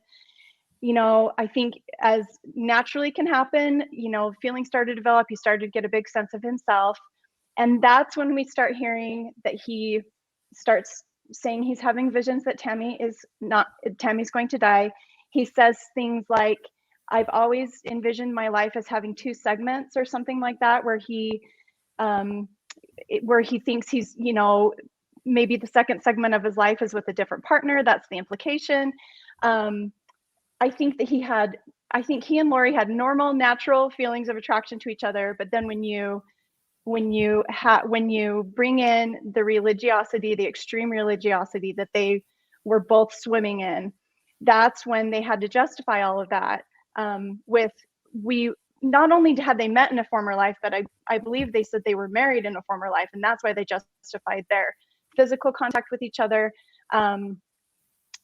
It makes total sense to me in this framework. It sounds bonkers, but when it's not just a story about lust and greed. That's part of it, but I think the whole religiosity and feeling like I feel justified in my beliefs to do these actions, that's when it became deadly, unfortunately. Fascinating. Rebecca, anything you want to add or take us in a different direction? Either one. A little of both, right? No, I also thought of Saturday's Warrior, of course. And if you think about it, you're told you need to find the one, right? That's your search. And it implies that there's a connection with somebody from before. And it's that you're someone new, you're supposed to recognize this person and find the correct person. I have a roommate in college who somehow had a personal revelation that the one, had already died a century ago. And so she was really even reluctant to date because she knew that the one was waiting for her after she passed away. I mean, seriously. Anyway, yeah, I think it would be interesting. We had some people in the book club as they read the book. There were two things we kind of talked about as the actual reason for the horrific crimes. And one, of course, just Lori wanted to get rid. Both Lori and Chad wanted to get rid of the kids so that they could move on with their life. It was simply just about freeing them up to go forward. I think that's might be a little simplified to say that. The other, of course, thought is the entire idea that they weren't even, their spirits weren't in a body anymore. They were just a shell. I mean, we're talking about fringe, deep, dark doctrine. The reason that to free your children, you would have to actually physically end their physical body for their souls to continue. Leah or anyone else, what are your thoughts on those two different ideas that we were floating around in the book club?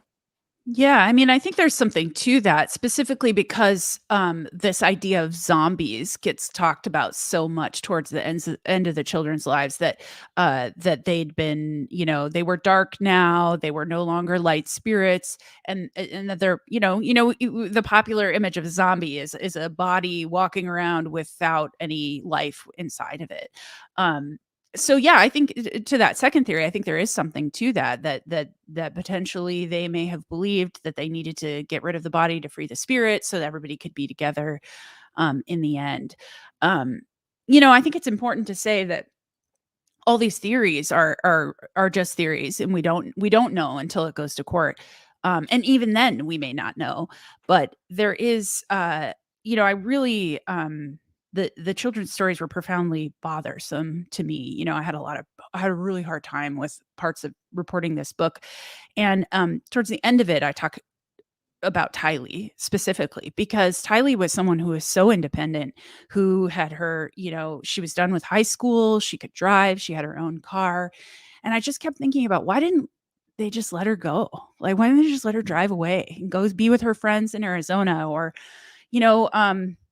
I'm not saying that a parent should abandon their children, but gosh, it seems like giving them a fighting chance, to be with Kay and Larry, or, with other extended family members. There's a line that had to be crossed that it is just so hard to understand. But yeah, I think that the zombie theory would support what folks are saying, but I'm curious what other people think too. I can say growing up as a Mormon, the idea of a zombie, that's something I've never heard of before. I can't say that part specifically is Mormon in any way, shape, or form from my experience. That's completely left field. Although I can see how they get there. I wrote down in a note that this took, in addition to just basic human desires and midlife crisis stuff and marital dynamics and everything.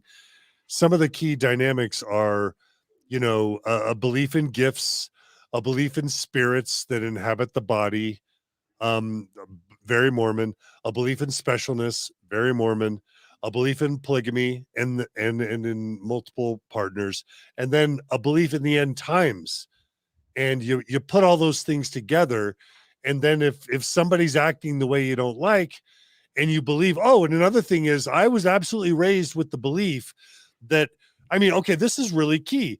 We were all taught as part of the core plan of salvation 101 that, all of God's spirit children were up in heaven during this council. A third of those spirit children of God's followed Satan, and that they were all cast out into the world, and that we are surrounded by 3 gazillion evil spirits that are constantly trying to tempt us. And so that's another part of the formula that I can see leads to this belief in zombies. Because if you then add a little bit of exorcism in there, then anyone you don't like, well, clearly they've been taken over by one of the evil spirits. And if they've been taken over by one of the evil spirits, well, maybe their spirit's already passed on. And so if that's the case, then maybe murder isn't murder, because at this point, it's just a body that's inhabited by an evil spirit. It is not even fringe Mormonism. All I can say is I can see how the dots get connected and people can get there theologically. That's anyone else jump in? That's my response. And Lauren, are you muted? Are you talking, Lauren? Okay, good. I was talking and I was muted. Yeah. So I think that what you said, John, I agree. In my interview with Eric Smith, he went from, well, Mormons, of course, any Christian believes in possession, which, I'll be honest, I guess I see again where he's coming from, but I didn't really have a lot of Sunday school lessons about possession of a body, which would then, being an exorcism comes out. But yeah, according to Eric Smith, the next step was zombie. And so I guess that's just to confirm and validate what you said.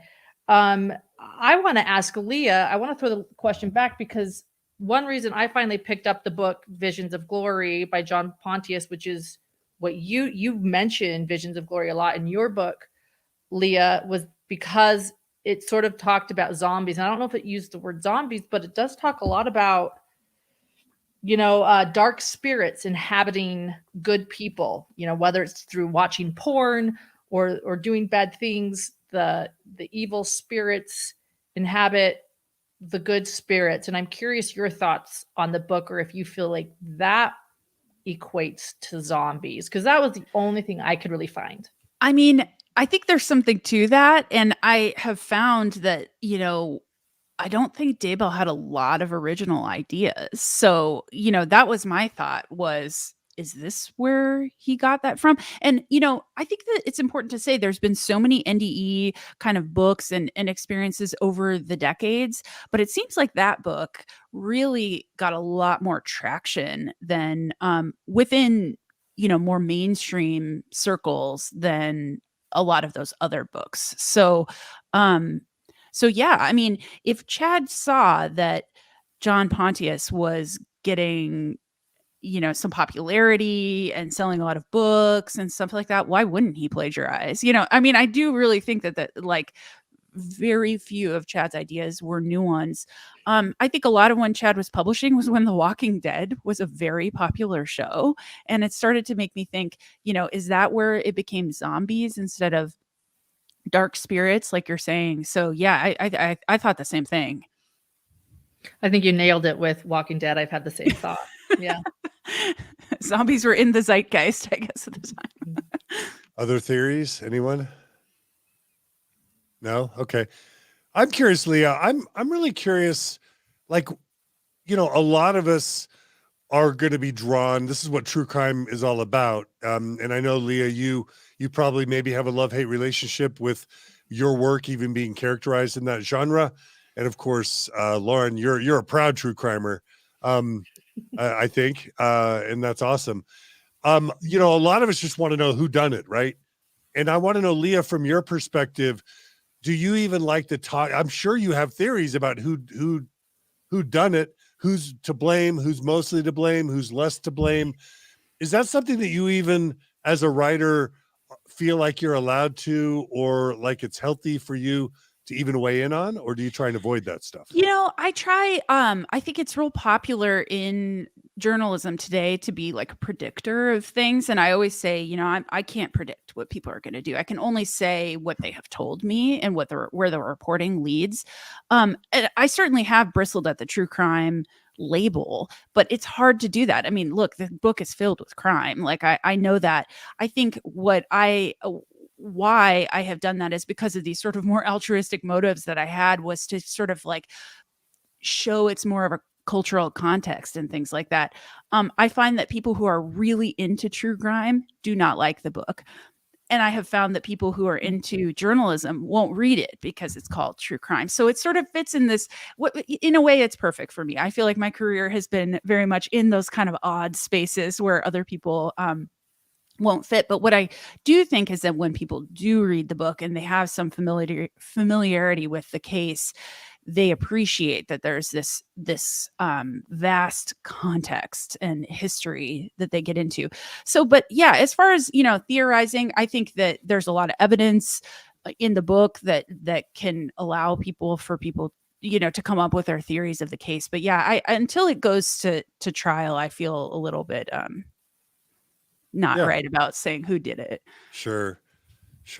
Well, is that weird, Lauren or Mindy, for you to hear that? Did you say some true crimers don't like the book, Leah? Yeah, no, they're not into it because Lauren, there's not enough Lauren. stuff, blood. And, well, I want to hear Mindy's opinion, but first I do want to say that my husband and I always say, a better understanding of crime is a better understanding of ourselves. Like we take a more psychological rather than solving mentality. It's more so like, how did we get from A to B? And I feel like Leah tackles that in her book, which is probably why it resonated so much with me. I think about true crime in the same way. And what is it teaching me about myself and my culture? It taught me a lot. So that's why I loved it. But that's also why I like true crime and why my husband likes true crime. We like to understand. And as we unravel these cases and when we unravel the whys and we unravel what's hidden, that's the name of our podcast, Hidden True Crime. What are we going to learn about ourselves and the human condition and life in general? So I understand, though, why Leah's saying it doesn't resonate with anyone, because we have a very particular audience, too. There are people that just want to, as you said, John, who did it? Let's find out who did it. Let's solve it. And that's not what we're necessarily in the business of either. But I am fascinated with true crime, and I am a true crime, what would you say, connoisseur? As is Mindy. It's funny. I say this, I want to put a caveat on this. I don't love the true crime label for my own book, but I do like true crime. I think that there is a special kind of true crime, which like what you guys do on your podcast, it brings in the journalism. There's a teaching, there's a lesson there. But when it's just sort of gazing, there's a vast world of true crime that's just sort of gazing at crimes and people finding their favorite, serial killers and things like that. I find that to be a little bit a result of this permissiveness to violence that I think we have in our society. So I always, have to sift through a lot of true crime to find the stuff that I like. Mindy, do you have comments on the true crime question and Leah's book? Yeah, I'm actually really glad that you brought that up, Leah. That was one of the questions that I had for you, is how your book has been received by the true crime community. I think it's so fascinating because of the context that you provided. When I first started following this case, very quickly, there seemed to be a really strict line drawn in the sand where some people were like, please stop saying that this is like about Mormonism. This is about just these two people that wanted to be together. And I understood the context behind the Mormonism. And so I was thinking, this is very much, it's combined with Mormon theology. And I want to say most mainstream Mormons don't subscribe to most of these beliefs that Chad and Lori and their group were professing. But I do think that it's so important to understand the context, which is wrapped up in Mormon theology that did contribute to this story. So I, as a true crime follower and also interested in crimes involving religious theology, and then specifically this crime, which involved the religion that I am most familiar with, I found that I think you did such a beautiful job of writing about the context that contributed to this case. So thank you. Yeah. Really quickly, obviously, I think yesterday or the day before, some really big news broke about the trial. which has to do with whether Chad and Tammy are going to be tried separately or individually. I want to give you, Leah, a chance to break that news for those who haven't been following this really closely. But for me, that relates to this question of culpability. If there's someone who shares a majority of the culpability, or if one's going to try to paint the other, if Chad is going to try and paint Lori as more the bad person or Lori Chad, it would make sense that there might be a split. So Leah, do you want to talk about the breaking news that emerged yesterday? Yeah. And then do we want to talk as a panel a little bit about whether we think, if we had to pin it on culpability mostly on one person, who we think is kind of the instigator? But go ahead, Leah, start. Sure. So just yesterday, the judge, Stephen Boyce, who's been on this case since the beginning, he did, after all, decide to sever the cases. So as it stands today, as we know with this case, things change very quickly. It could change next week. Lori is set to go to trial on April 3rd of this year, and Chad will go to trial later this year, potentially 6 months or more. Chad has been trying for a while to sever the case from Lori. And of course, I would love to hear, Lauren, what you have to say about that. But I think there are theories that their marriage, which is, done through a phone, I guess, in jail, is fizzling. So the reason Lori is going to trial is because she refuses to waive her right to a speedy trial. And she is well beyond the speedy trial guidelines. So unless she takes some kind of a deal, or a deal is on the table, that is going to go to trial, and then Chad will be later. And this is all because of a piece of DNA evidence that was just received by the defense. Chad's attorneys claim that, they need time to be able to independently test that evidence and do their own work for Chad's defense. But yeah, that's the news. Okay. And Lauren, do you have thoughts on why the split and what that means, and what tea leaves we should interpret from that? Oh yeah, I definitely have thoughts. What Leah said is accurate. They finally severed the two trials, and then let's just throw out, this is my speculation and my opinion. I have, and I do, how about this? Speculation with some evidence backing it up, but I still can't confirm it, right? Leah understands that, she's a journalist. Yeah. So I'm saying there's evidence that's taken me here, but I still can't confirm it. So from insider sources, we have, I think that Lori very much wants to have a trial with Chad.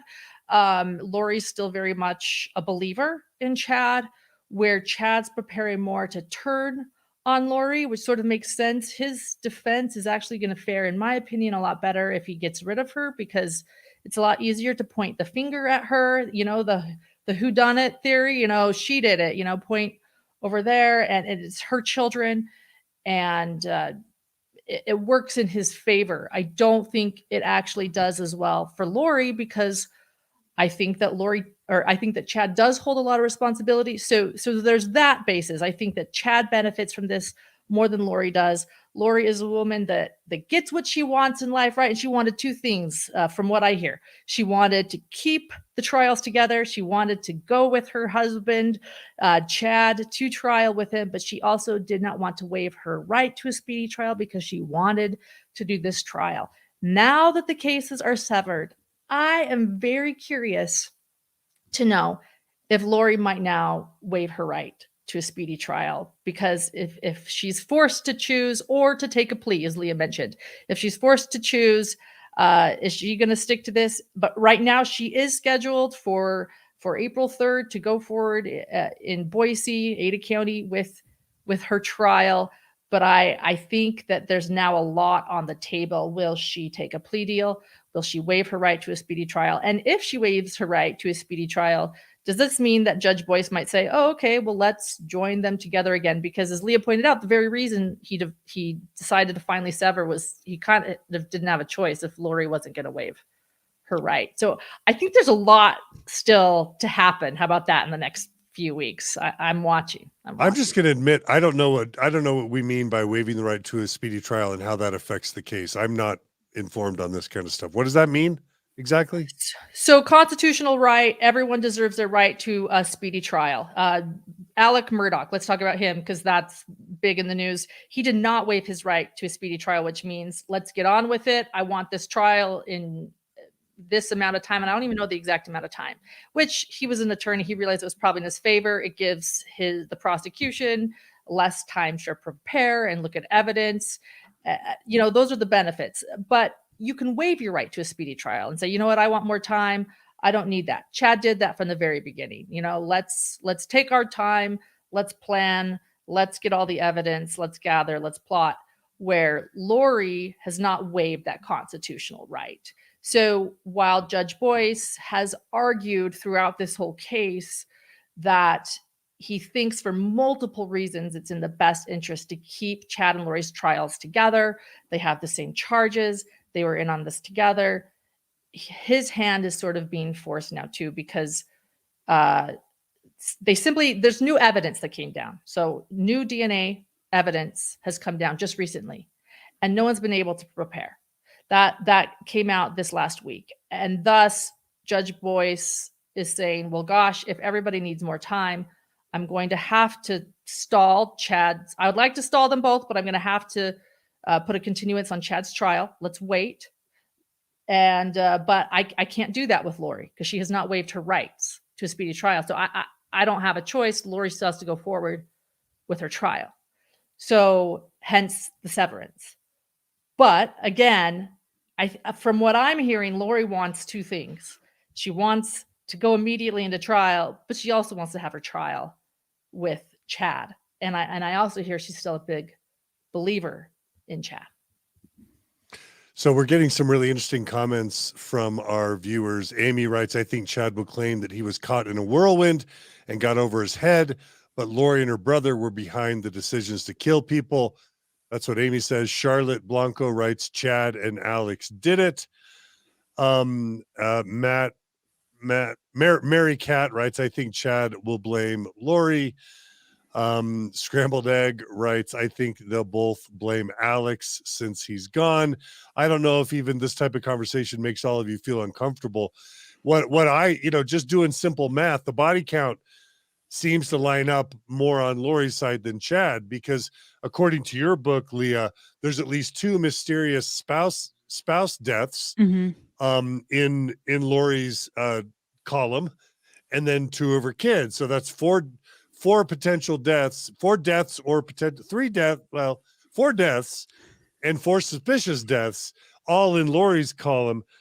But then there's Tammy. And so clearly that just doing that sort of math would say this is mostly Lori and maybe her brother. But then we got to explain, if Chad's innocent of any type of murder, then how did Tammy die?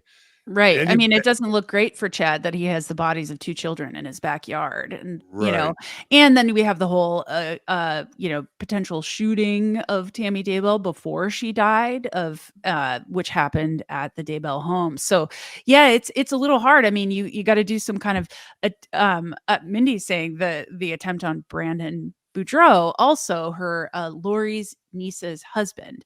So yeah, there's a lot, but I think that one thing we haven't talked about is that it's very clear that Alex Cox, Lori's brother, would do anything for his sister. And I know Lauren's talked about that. That's been talked about a lot, that he was maybe not controlled by his sister, but maybe. So was he a hitman kind of for whatever his sister wanted? It's unclear. In the moments before he died, we know that he had spoken on the phone with Chad Daybell, and Alex died very suddenly right after Tammy Daybell's body was exhumed. So there's a lot of questions about who actually did it, but I can't think of another case immediately off the top of my head, but if someone is ordering someone else to kill for them, that's very reminiscent of like Charles Manson. That's not legal either. That doesn't get someone off on these murder charges. Other panelists want to weigh in on this question? No. I mean, I think just to echo what Leah said, I think Chad is just responsible. Lori's alibi is that she did not kill anyone, and she was in Hawaii when Tammy died, so her hands are completely clean of that. And it seems like her alibi is that the children were with Alex Cox and she was with Chad and Melanie Gibb and David Warwick at the time. So she's claiming she didn't have anything to do with this either. Alex Cox is dead. So let's say Alex is who committed the murders. That would put Lori and Chad in the same area. The other spouse death that you brought up of Lori is not part of the investigation, and the case was closed. It was a long time ago. So all of these deaths have, I think they're, they are pretty equally invested here. So the question is, whose belief system was it? Who was the one saying this needs to happen? If neither of them actually committed the act, and I don't know, but I think we know for certain Lori did not commit Tammy because she was away. Who was the one that said this needs to happen? The children need to die. And I think more of the evidence points to Chad and his belief system, because he was calling all the shots and all of the evidence and all the texts, telling everyone what their different powers were. He was that accidental cult leader telling Lori that her husband was Ned Schneider and that he needed to be eliminated. So. I didn't add Alex to the body count on Lori's side. Do people speculate as to who most likely killed Alex? And I'm sorry I'm asking such direct questions, but Well, Alex died. He just sort of collapsed in a bathroom of his new wife's home, and his new wife's son found him sort of, foaming at the mouth, and he died. So he was alone when he died. But we don't know what happened. I mean, I think there's a lot of speculation out there about did he just have a heart attack and die? I mean, that certainly happens to people. But he was on the phone with Chad right beforehand. Did someone tell him to kill himself? I mean, that's one very common theory. Yeah, I mean, it's really hard to say. Like, I think that as I was writing the book, I would really change from week to week. Oh, this is all Chad. And then the next week, well, I don't know, maybe it's all Lori. It's really hard to say. I think Lauren's right. Like, there's really kind of equal weight in each column. I bring up the death of her fourth husband. Is that right? Was Joseph maybe Ryan third. number 4? I Maybe can't remember. third. 3 or 4. Yeah. Third. Right. Yes. Chad is 5. He died in this kind of mysterious circumstances. And like Lauren said, that case is closed. But prior to his death, Alex Cox attacked him and tased him and went to jail for that. And it was all around this theory that he had been molesting Tylee. And it's this really sad, thing to have to consider, whether or not those allegations were true or not. But I think that in Lori's column, if we're, making tabs of who might be more, responsible, I think that that's a very interesting thing. Like, Alex was motivated to tase his sister's husband because of a story that he had been told about what was happening to his niece. So there, I think, is and one example of the control that Lori had over Alex, but his also willingness to commit violence and go to jail for his sister. That's really good. Yeah. Can I say something about Alex? This is interesting. So, Please. So this is just a random fact, but it kind of goes along with what you're saying, that Alex was sort of, or Alex was controlled by his sister almost. Jimmy Kimmel's sister was interviewed on Dateline about this. She is Alex. Yeah, she's Alex Cox's friend. Huh. and we've communicated. And she's a comedian, right? He was a comedian. She's known as like the queen of Arizona comedy. And she told me she felt the same thing, that she really liked Alex. She thought he was funny, and that she truly believes that Lori is who is to blame. And I'm just sharing that as an interesting fact. There are so many voices in this story. I couldn't believe how many voices Leah pulled into her book. That's what was so interesting.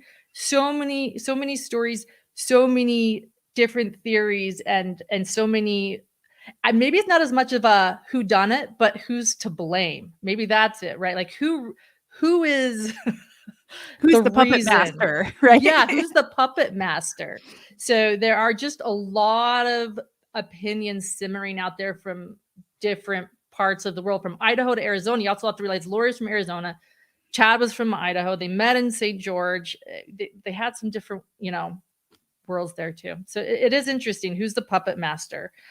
I think the puppet master is Chad personally, but I'm not the end all be all, and people have different opinions, and that's fair.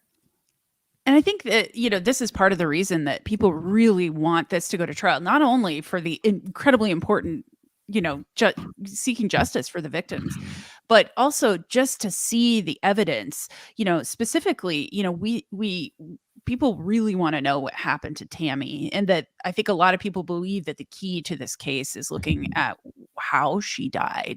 The family, her kids have said that she asphyxiated, but I think that that's, until it comes through the court system, until we see all of the evidence, it's all theories. Yeah. I want to make a correction really quick because I feel guilty. I referred to Jill Kimmel as Jimmy Kimmel's sister, which I just want to say sorry to. Jill Kimmel is a successful woman and stands on her own. She's not just somebody's sister. So her name is Jill Kimmel. She was a comedian who knew Alex. That's all I want to say. Well, we all love celebrity connections. I saw Mindy smile. When you mentioned Jimmy Kimmel. We all love celebrity connections. Don't we, Mindy? Yes. Yeah, we do. All right, Rebecca, let's have you go next. Yeah, I do have a question. This is something we've been discussing in the book club, of course, and this is probably for everybody. What do you feel the role of the LDS Church is in this trial and the proceedings?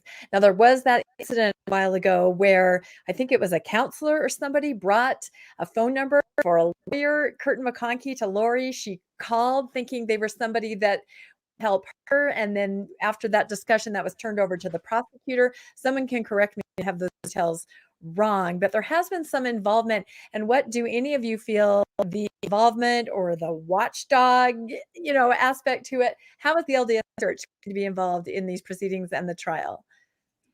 Well, I think if Lori confessed anything to the LDS Church attorney, I think they have an obligation to say what she said, unless they want to involve themselves any further in this case. But there have been a few interesting moments where the LDS Church sort of kind of a roundabout way involved themselves. In the book, I talk about a memo that they released at some point where they said that people should not talk about court cases until they reach their conclusion. And there was a lot of blowback about that because I think people assumed that the church was talking about the Daybell case, and that they were saying in a way that people should not cooperate with the investigation around it. So, I think that was a bit of a misstep on the part of the church, that some people perceived that they were trying to insert themselves between the law and justice. And so, but yeah, I think that the big thing is that when Lori made that phone call to the church attorneys, what did she say? And are they, I assume that they're going to be witnesses in the trial for that.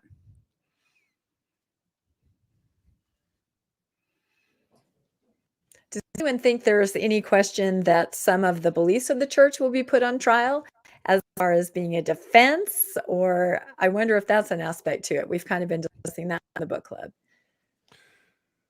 I think prosecutors have said that they were going to be talking some about how these were motivated by a belief system, but that's as much as I know. I can just say, I don't know if this will come as a shock to any of you. Mindy and I have talked about this, but Chad Daybell's attorney, John Pryor, reached out to me and asked if I would consider being a witness for this case, to talk about how Mormon some of the beliefs and doctrines and theologies are. And that gave me the impression that, at least in Chad's case, there's going to be some discussion about whether the church bears any blame or culpability for some of the beliefs that eventually emerged. That's my speculation, but I declined. Mindy said don't do it, and so I didn't do it. Whatever Mindy tells me, actually Margie, my wife, is like, you will not be testifying in this case. So I politely declined. Mindy, do you have anything you want to add about that? I'm laughing because when you told me that Prior contacted you, I'm like, and didn't he say that Chad was a fan of Mormon stories? I was like, really? Yeah, Is Chad he a fan did. of Mormon He stories? did. He did say Yeah, that, and I mean, I wasn't sure about that. The other thing I'll say is yeah. when I told John I couldn't do it, I thought of who else knows law that knows Mormonism really well, and I thought of Radio Free Mormon. And if you guys will forgive my swearing, I asked Radio Free Mormon if he wanted to be a witness on this case, and he said, "Fuck no."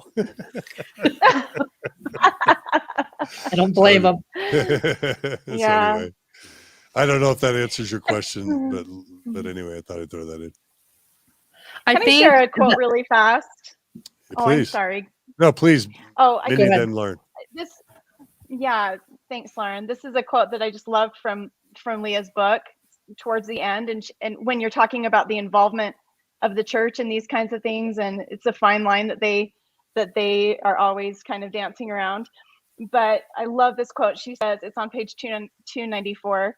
The church can't both expel the fringe and fan the flames that keep those movements alive. Perhaps if the church talked more widely about these things and other problems of the faith, instead of excommunicating people quietly and hope they disappear, the community of believers could figure out how to recognize the violent fringe. I just thought that was so good. So thank you, Leah, for that quote. I bookmarked the same quote. So, yeah, I love that you pulled out the same quote. Good. I loved that. Mm-hmm. It was so good. It was so good. I think you just nailed it, Mindy. Sorry, go ahead, Mindy. Did you have something else? I'm good. Go ahead, Laura. Thank you for sharing that quote. I love that in Leah's book, because you were also trying to say, hey, this has happened again and again in different forms. What's the solution? And it's been really interesting from my perspective as a journalist from Utah and Idaho, who would often have to work with the church's PR department, seeing how they are doing everything they can to not comment on this or to bring it up or to, breach this topic. I know I've told this story before on Mormon Stories, but Heather Daybell, Chad's sister-in-law, who was at the time, she's left the church now, but at the time she was the Relief Society stake president and was dealing with all of these beliefs in Rexburg. And Uchtdorf went, and she was like, okay, they're finally going to discuss this. They're finally going to talk about this. And they talked about missionary work. That's all they talked about. I look forward to how, as Leah said, are they going to now be witnesses because they talked to Lori? I hope that the church, this is a faith-based crime. And I completely agree with what Leah said and what Mindy just quoted. I have it here too, so I'm laughing. I'll pull it up too. Perhaps if the church talked more widely about these things and other problems of the faith, instead of excommunicating people quietly and hoping they disappear, the community of believers could figure out how to recognize the violent fringe. I think that's exactly what needs to happen. And that is exactly what the church is not doing. And I do kind of hope that they're now called as witnesses. Yeah, there are all sorts of things the church could nip in the bud. They could nip in the bud millennialism, the teaching that Jesus is coming any day now. They could nip in the bud prepperism and all this crazy prepper stuff that really devastates lives and destroys people's life savings and all that. They could nip in the bud mortal probations, and they could nip in the bud this idea of spiritual gifts and near-death experiences, but they don't. And so in that sense, by not being clear about what Mormon doctrine is and isn't, by their fear of undermining the credibility of past prophets, seers, and revelators, that I think there's some complicity in silence, that silence allows a lot of this evil and scariness to grow, to fester and to grow, because the church just doesn't speak out, and they don't speak out because in their perception it's against their best interest to do so. There's always this problem in Mormonism where if you go too hard against progressives and liberals, for the sake of your conservatives, you're influencing them. But if you cater to the liberals and the progressives, you're going to lose the conservatives. And similarly, you've got the ultra orthodox believers who are still holding on to Ezra Taft Benson or Brigham Young or the doctrines of salvation and Joseph Fielding Smith or Cleon Skousen. But the church is afraid. It's hemorrhaging so many people in 2023 that it's terrified to accelerate the disaffection of any group of people. And I think part of that is because this stuff is so prevalent. The prepper movement is super prevalent. The number of Mormons that believe in fringe end times NDE prepper stuff, it's far, far larger than the church would ever want to admit. And so it's already hemorrhaging with the progressives and the LGBT affirming members and those who have lost their belief in the literal church truth claims. If it starts going after preppers and it's more conservative people, the Denver Snuffer types and the followers of Julie Rowe and others, it's going to have no one left. Right. And yeah, you just nailed it. I was going to say the same thing. So take me, a Mormon who's never even heard of Julie Rowe, never heard of near-death experience books, or I'd heard of them. How about this? Never read one, never understood a vow, didn't know about a vow. And I started researching the Daybell case. And I think I was really aware of the plight of the progressive Mormons before the Daybell case broke. And someone even asked in comments earlier, where has it changed? What have you learned? I don't think I really understood the vast group, the number of conservative LDS who are equally disenchanted with the church. I didn't understand that.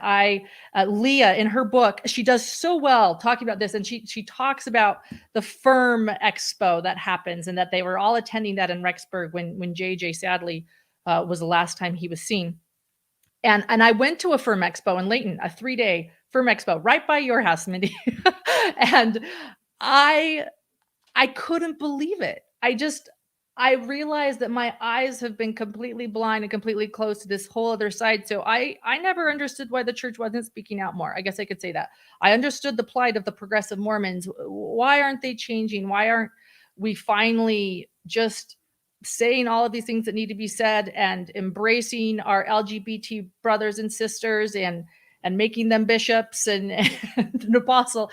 And now I'm like, oh, I think that's what the Daybell case has taught me. I get it now. There's this whole other disenfranchised section of the church that's starting their own fringe movements that believes the church has completely fallen away from the truth. And it's huge, as you say, John. It's huge. And I was so ignorant to it. I had no idea. And then again, Leah, that's why I'm so impressed with your book. Like, you covered this, you got this. And if the church says anything, they lose from either side. It's like President Nelson coming out about vaccines all over again. We're in trouble. That's a great example. Yeah.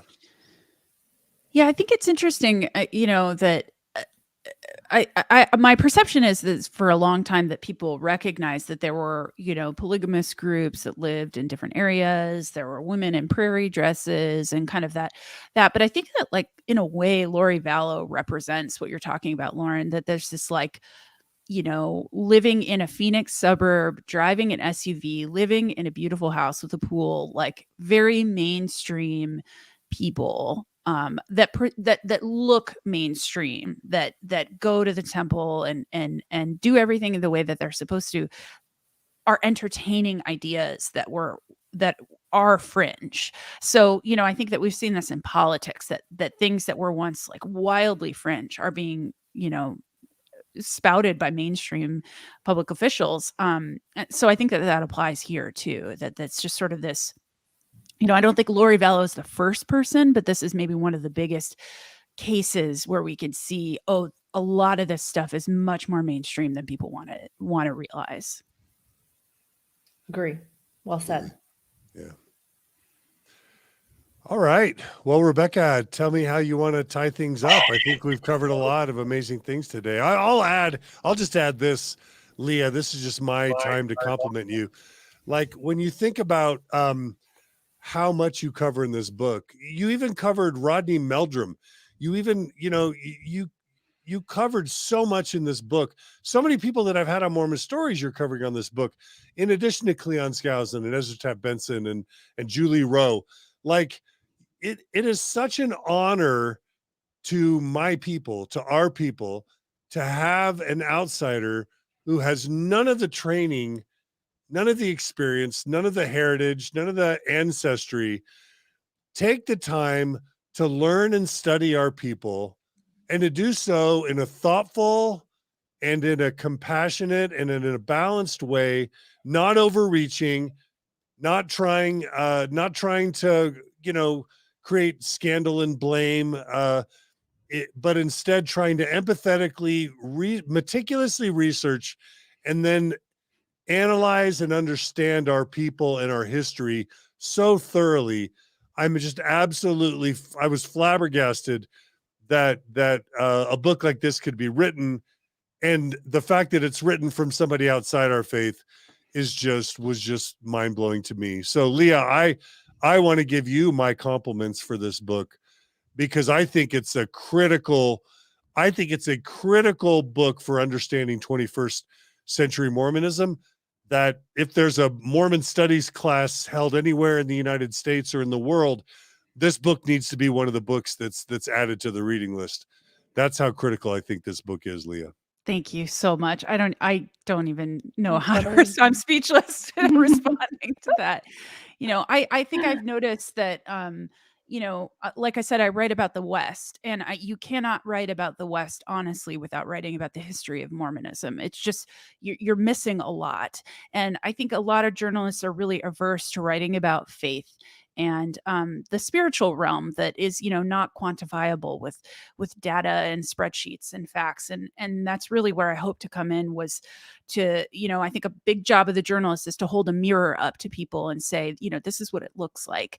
But I really reject a lot of the ways that the LDS Church, people within the church get beat up by, or become a punchline. And I just wanted to make sure that this didn't fall into anything even resembling that it could be an investigation. It was treated seriously and is seen as a part of the landscape of the West. So the fact that worked, I'm very pleased to hear that. Yeah. Other panelists want to give kind of maybe some final thoughts, and Rebecca, of course, we want to make sure you get everything in you wanted to today. I'll go really quick. Just to echo what John said, Leah, it just was so fantastic. And I'm really grateful. When you grow up Mormon and you see Mormonism portrayed, whether in books or in media, especially when it's done by people outside the church, like there's almost always things that are just off.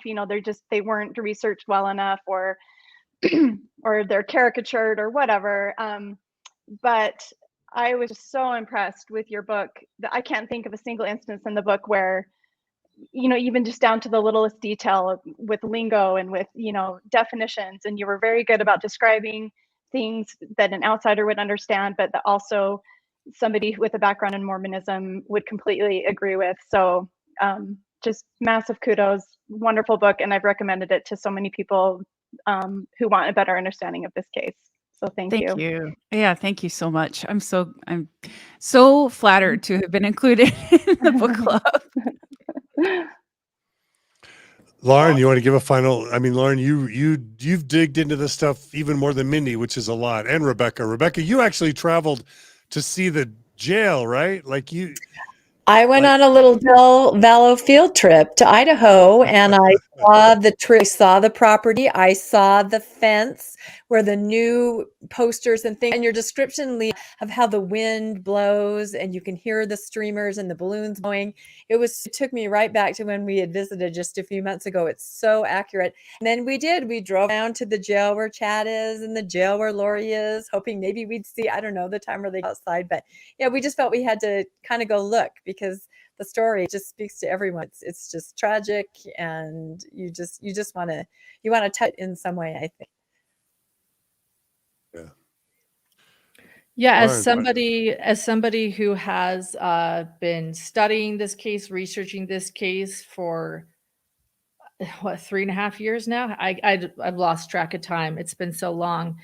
I feel like you pulled it together better than anyone. I've expressed how a lot of this was personal journey for me too. Just I think for a lot of LDS people, it is how could this happen? And I do find it fascinating that from Roger K. Young to Mike Stroud to Visions of Glory, John Pontius, a Denver Snuffer, Ezra Taft Benson, Cleon Skousen, the John Birch Society. You pulled it all together. My most favorite chapters was the beginning of the book when you were setting the stage, which is what I call like helping people understand. And it helped me understand, someone that came from this culture. I've been trying to put my finger on it for so long. How do I explain this? How do I describe this?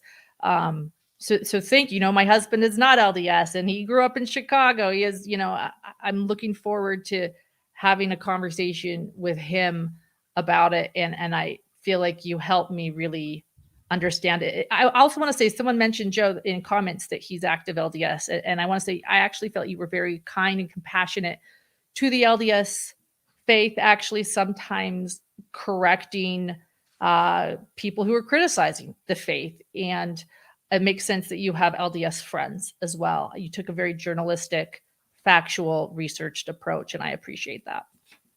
Thank you. Amen. Are you tired of the praise yet, Leah? I just don't even know what to do with it. You're a goddess. You're a goddess. Oh, she went there. She Not went the first there. time I've been told. Leah, in fact, you and I, no, I'm not going to do it. I'm not going to do it. Okay. Rebecca, Yes. where do we? No, I'll add a little to the praise too. Just you captured a lot of childhood in the Benson and the Skousen, and I feel like even a Mormon really couldn't have written this as well as you wrote it. You absolutely really captured it, and I'm not sure now a lot of the Mormon audience knows about this book, but I would love to talk to you about getting on, I don't know, Mormonism Live with RFM or something. So I think Sure. that you need it out there. Yeah, sorry, I like someone else on your show, John. Apologize for that. So I think I'd like to end. If we're ending, we love to plug other podcasts, of and course Mormonism we Live and do. Radio Free Mormon are amazing. Yep. So Yep. no worries there. It needs to be heard. So I think maybe I'll just end with one final question. Someone from the book club had asked this, and you can just brief if you'd like. Your book is about these murders and what is behind them. Possible explanation of how this could have happened, and where these murders came from. But there's an even larger context that you reference. And what sort of in a nutshell would you say that context is? And I think you really cover it very well in your epilogue. I don't know if you even want to read your epilogue or just paraphrase that, but I think that really covers it right there and is a good spot to end. The larger I'm wondering. context. I think, the epilogue might be a little long to read, not to Yeah. bore everyone to death, but Yeah. I think that, I think the larger context is that these sorts of things, this just didn't happen in a vacuum, and I think it's reductive, and I think we're all smarter than to see things as just like, whoop, this thing happened, and how terrible. I think that I go back to that, talking about extremism. We're living in this just incredibly fraught time where people are divided, families are divided over political beliefs, over changing cultural beliefs and things of that sort. And I think that religion is absolutely not exempt from that. So I think that to me is I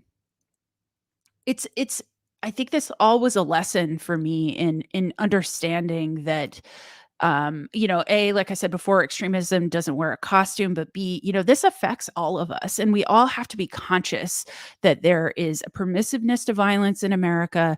There are extremist ideologies are mainstreaming, whether that's religious or political or, any sort, all kinds of different, they take all kinds of different shapes. So it's really, there's a community responsibility on all of us to kind of, be aware of what's going on, to think about, when people say things, when they talk about violence, maybe not doubting that. We've seen so much tragedy in this country in the last few, years, 10 years, mass shootings, the pandemic. There's just so much. Everything's at such a fever pitch. And I think it's on all of us to kind of figure out how to compassionately unwind all of this from our society. So, yeah, I think that's kind of the answer I would offer, is that, I think that we live, particularly when people are motivated about the end times, it certainly can feel that way sometimes. I think that everyone felt that to some extent during the worst of COVID. I myself felt that. It felt like the world was ending. And, if you already have religious beliefs around the world ending, what kind of shape could that take? What kind of violence could that mean? So, yeah, I think, I take a real anti-violence perspective in all the work that I do, that violence is never the answer. And that, you start to see it everywhere in the media that we consume and the things that we talk about. And, what does that say about us? So I really wanted to write something that was cultural and of this moment, and asking us all, Mormon or non-Mormon, to take something away from this, because I think that, there is always a chance this case could not go to trial, that these people take deals and they do life in prison, and that's that. And that to me doesn't feel like justice enough for what happened here. So I just really wanted to make sure that we learn something, and I try to put my best foot forward in doing that. Beautiful. Beautiful. Thank you, Leah. All right. Well, somebody's asking for us to plug the book again, and I'm shameless. The book is When the Moon Turns to Blood, Lori Vallow, Chad Daybell, and A Story of Murder, Wild Faith, and End Times. Leah Sottile, I'm never going to get that right. Leah Sottile is the author. It's an amazing book. You can get it in hardback form. Is there a paperback, Leah? Not yet, but I think that conversation might be happening soon. Okay. And of course, there's a really good audiobook as well. You narrate the audiobook, right, Leah? I do, yes. Yeah, it's really, really well done. I'm a Thank big you. fan of audiobooks. Yeah. Me too. So please, right now, go buy this book. Right now, go to Amazon and buy this book. We want this book to sell out, and we want that to be attributed to this podcast episode. So go buy this book right now. Yeah, Leah, really quickly before we plug our next book, are you able to share what's next for you? Are you doing another book? Yeah, I hope to. There's always reporting that gets left on the cutting room floor for any project. And, on that conversation that we had about Joseph Smith's sort of, scrying and crystal, ideas, I became really interested in looking more at New Age ideas in America, in the West. I think that's a very Western thing. So I'm looking at maybe doing a project on that. I just had a story come out this week on the cover of High Country News magazine, very Western magazine, about the 90-foot tall Virgin Mary statue that stands over Butte, Montana. And it talks about womanhood in Butte, Catholicism in Butte. Again, I do write a lot about religion. So yeah, I'm going to continue to do stories on this beat that I've made for myself, religion and politics and all the kind of confusing things that we hold in our minds as Westerners.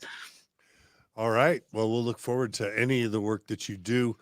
A quick thanks to Difficult Research for the Super Chat. Obviously, Super Chat is a way you can donate through YouTube that allows us to keep the lights on and keep this podcast going. So thanks, Difficult Research, for that Super Chat. Please also subscribe to our YouTube channel. That makes a big difference. Also, you can follow and subscribe to us on Facebook as well. Are you still doing a podcast, Leah, or is that kind of... I released a podcast in the fall called Burn Wild with the BBC. It's about environmental extremism and looks into a case of the Earth Liberation Front in the 1990s.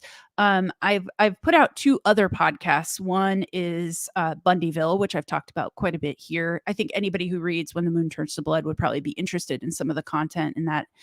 And I have another podcast called 2 Minutes Past 9, also with the BBC, which is about the legacy of the Oklahoma City bombing. So, but I don't have a podcast that I'm doing, consistently from week to week like you all. But yeah, I have those ones in wherever you get your podcasts, as you say, you can find those. That's as it should be, because we want you writing books, not that we're telling you how you should be spending I your like time. writing books more. Okay. All right. Well, so Leah, thank you so much. Rebecca, should we announce our next book again really quick?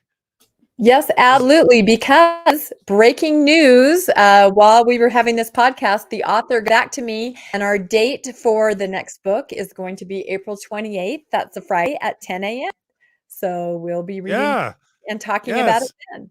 So the book we're going to be reading is called Conspiracy: Why the Rational Believe the Irrational by Michael Shermer. And I actually met Michael Shermer once. I met him with Sam Harris and some others. He's definitely he's the founder, I think, founding editor of Skeptics Magazine, if I've got that right. But he does a really good book on conspiracies and conspiracy theories. And I think there are many ties to Mormonism, not just because you could frame religious beliefs as conspiracies in some ways, but also there seems to be a proclivity within Mormon culture to gravitate towards conspiracy theories, whether it's the the conspiracy theories of the John Birch Society and the New World Order, or in the modern sort of vein, whether it's satanic ritual abuse conspiracies, or QAnon, or Pizzagate, or even some of this Operation Underground Railroad stuff. I think conspiracy theories are alive and well in Mormonism, and so we're honored to announce that as our next book. So please, we'll make sure and have Maven include that in the show notes. Please buy Michael Shermer's book and start listening now. And we're thrilled that we're going to have such a prominent, distinguished author like Leah, Michael Shermer, on Mormon Stories podcast next. So yeah, anything else you want to say about that, Rebecca? Nope, I'm just really excited that he got back to it and we have it all set. So we'll start putting information out. And if anybody wants to jump on the Mormon Stories Facebook page, we have a lot of members. We communicate, we talk, we get information out all through the month. And that's what books are all about, is communicating while you read and learning from each other. So I'd encourage everybody to jump on and communicate with us. So that's the Mormon Stories Book Club group. Is that what it's called on Facebook? It's on the Facebook page. Yeah. Okay. Yeah, please do. Mindy, anything you want to say goodbye? I'm just really grateful to be here. So thank you for having me. All right. We It's love been a you, good Mindy. discussion. We hope you'll come back Thanks, often. John. You're a dear friend and a brilliant analyst. Oh, So thanks. Love you and Margie. Thanks, John. all right. And man, Lauren, will you please plug your amazing YouTube channel? You guys are like really breaking through this year, and we want that to continue. So will you plug one last time your amazing YouTube channel? Thank you, John. That's so kind. Yes, our YouTube channel is Hidden True Crime, and we are the Hidden True Crime podcast. We also do podcasts, but we actually do our episodes like Mormon Stories on YouTube first. We do lives every week. We usually do Friday night lives. We're going to be going live tomorrow because the Murdoch verdict just came down, but we cover all cases, but the Daybell case is what we started with. It's what we're going to see through, and we hope that to have you over. I think that I understand what Leah says when she says not a lot of people that like true crime like her book. Some people that don't like true crime assume they're not going to like our podcast, but I would encourage them to just try it. My husband is a forensic psychologist. I am a journalist. I was a TV reporter for 10 years. And so we just talk about the hidden whys behind the crime. And we hope to see you over there. Thank you, John. Yeah. And it really helps YouTube channels when you subscribe. So everybody right now, jump on over to Hidden True Crime, create a new tab, jump over to Hidden True Crime YouTube channel and subscribe. And let's get Lauren and John to 100,000 subscribers this year. Thank you. Yeah, I let's do appreciate that. All right. All right, Leah. Thanks again. Stay in touch. Come back anytime you want to talk about Mormonism. You're welcome back. I would love that. Thank you. All right. Thanks, Lauren and Mindy. And Rebecca, none of this would happen without you.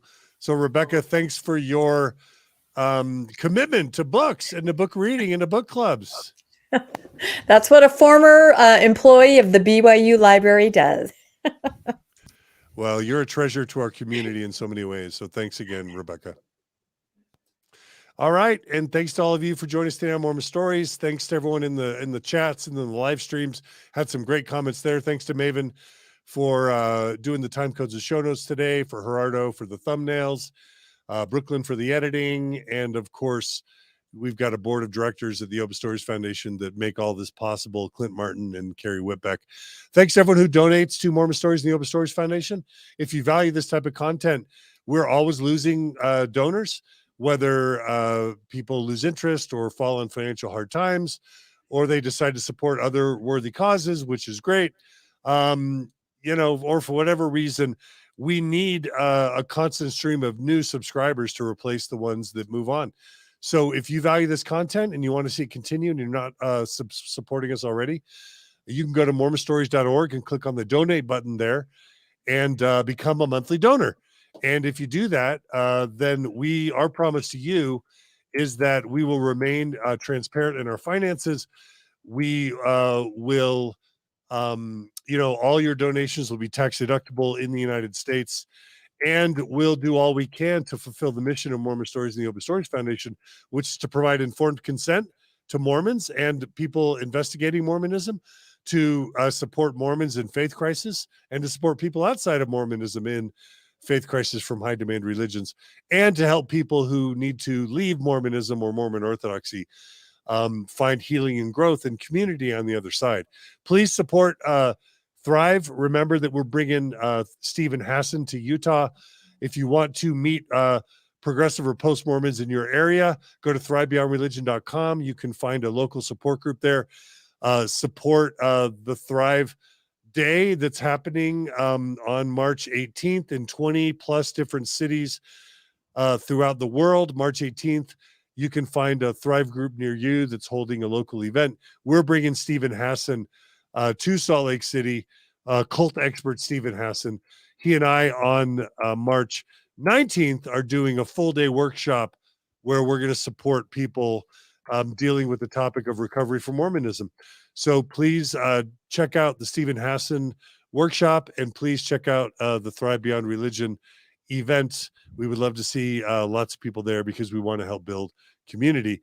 Thanks again for your donations. Thanks again for your support. Most importantly, please be good to each other, be kind to each other, and we'll see you all again soon on another episode of Mormon Stories Podcast. And Maven says I need to thank Julia for helping us with our shorts, with our TikTok and our Instagram and our YouTube shorts. Thanks, Maven, for coming through. Can't forget to thank Julia. All right, everyone, take care, and we'll see you all again soon on another episode of Mormon Stories Podcast. Buy this book, When the Moon Turns to Blood, by Leah Sottile. We'll see you guys soon. Take care.